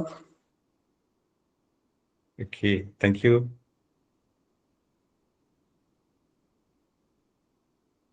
സമയം വൈകുന്നു, നമുക്ക് അവസാനിപ്പിക്കാം. എല്ലാവർക്കും പരീക്ഷ നന്നായിട്ട് എഴുതാൻ കഴിയട്ടെ. പറയൂ സാർ. സാറേ, മനസ്സിന് എന്തായാലും നല്ലൊരു ആത്മവിശ്വാസം നൽകാൻ. സാറേ, മനസ്സിന് നല്ലൊരു ആത്മവിശ്വാസം ലഭിച്ചിട്ടുണ്ട് സാറേ. ക്ലാസ് ഏറ്റവും നല്ലൊരു ക്ലാസ് ആയിട്ട് ഞങ്ങളുടെ മനസ്സിനെ ഒരു ആത്മവിശ്വാസത്തിൽ എത്തിക്കാൻ വേണ്ടി ക്ലാസ് വലിയൊരു പ്രചോദനമായിട്ടുണ്ടെന്ന് കൂടി അറിയിക്കുകയാണ്. Thank you.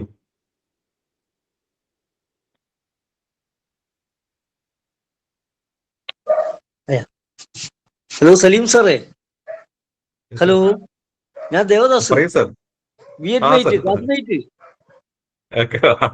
മനസ്സിലായ?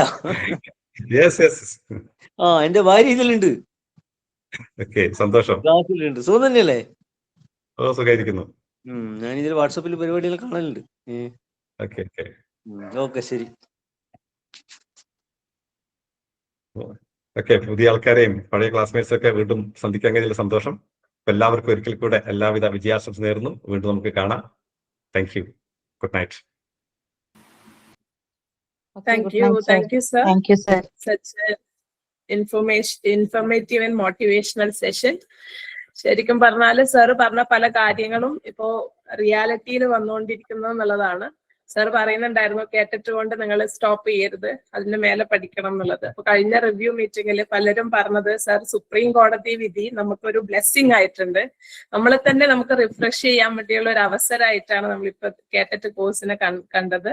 അത് കേട്ടിട്ട് കേവലം അച്ചീവ് ചെയ്യുക എന്നതിന്റെ അപ്പുറത്തേക്ക് അവർക്ക് അവരെ തന്നെ അവർ മുന്നേ പഠിച്ച കുറെ കാര്യങ്ങൾ റിഫ്രഷ് ചെയ്യാൻ വേണ്ടി ഒന്ന് പോളിഷ് ചെയ്തെടുക്കാനുള്ള കിട്ടിയ ഒരു അവസരമായിട്ടാണ് അവരിപ്പോ കാണുന്നത്. അപ്പൊ അവര് തന്നെ പറയുന്നുണ്ട് നമ്മള് അടുത്തത് നമുക്ക് സൈക്കോളജി എന്ന് പറയുന്ന സബ്ജക്ട് എസ്പെഷ്യലി ടീച്ചേഴ്സിന് വളരെ ഇമ്പോർട്ടന്റ് ആയിട്ടുള്ള ഒരു മേഖലയാണ്. ഇത്രയും കാലം നമ്മൾ കുട്ടികളെ പഠിപ്പിച്ചത് ഇതൊന്നും ഇതിന്റെ എസെൻസ് അറിയാതെയാണോ എന്നുള്ള ഒരു കൺസേൺ ആയിരുന്നു അവർ കഴിഞ്ഞ പ്രാവശ്യം പറഞ്ഞത്. അതേപോലെ അതിൽ PG എടുക്കണം, അതേപോലെ സെറ്റ് എടുക്കണം, നെറ്റ് എടുക്കണം, നിങ്ങൾ സെറ്റ് കോച്ചിങ് തുടങ്ങുന്നുണ്ടോ എന്നുള്ള ക്വസ്റ്റ്യൻസ് ഒക്കെയാണ് അവരിപ്പോ ചോദിച്ചുകൊണ്ടിരിക്കുന്നത്. അപ്പോ സാർ ആക്ച്വലി പറഞ്ഞ പല കാര്യങ്ങളും ഇപ്പൊ നിങ്ങൾക്ക് ഇത് പറ്റുമോ എന്ന് തോന്നുന്നിടത്തുനിന്ന് കേട്ടിട്ട് ക്ലാസ് കഴിയുമ്പോഴേക്കും ഇനിയും വീണ്ടും പഠിക്കാനുള്ള ഒരു പ്രചോദനമായിട്ട് ക്ലാസ്സസ് മാറും എന്നുള്ള ഒരു ഉറച്ച വിശ്വാസമുണ്ട്. അപ്പൊ അതിനെല്ലാവർക്കും സാധിക്കട്ടെ എന്ന് ഞാൻ ആത്മാർത്ഥമായിട്ട് പ്രാർത്ഥിക്കുകയാണ്. So thank you sir for such a wonderful session, and thank you Yusuf sir, our leader, for arranging such a beautiful session for our teachers. So thank you.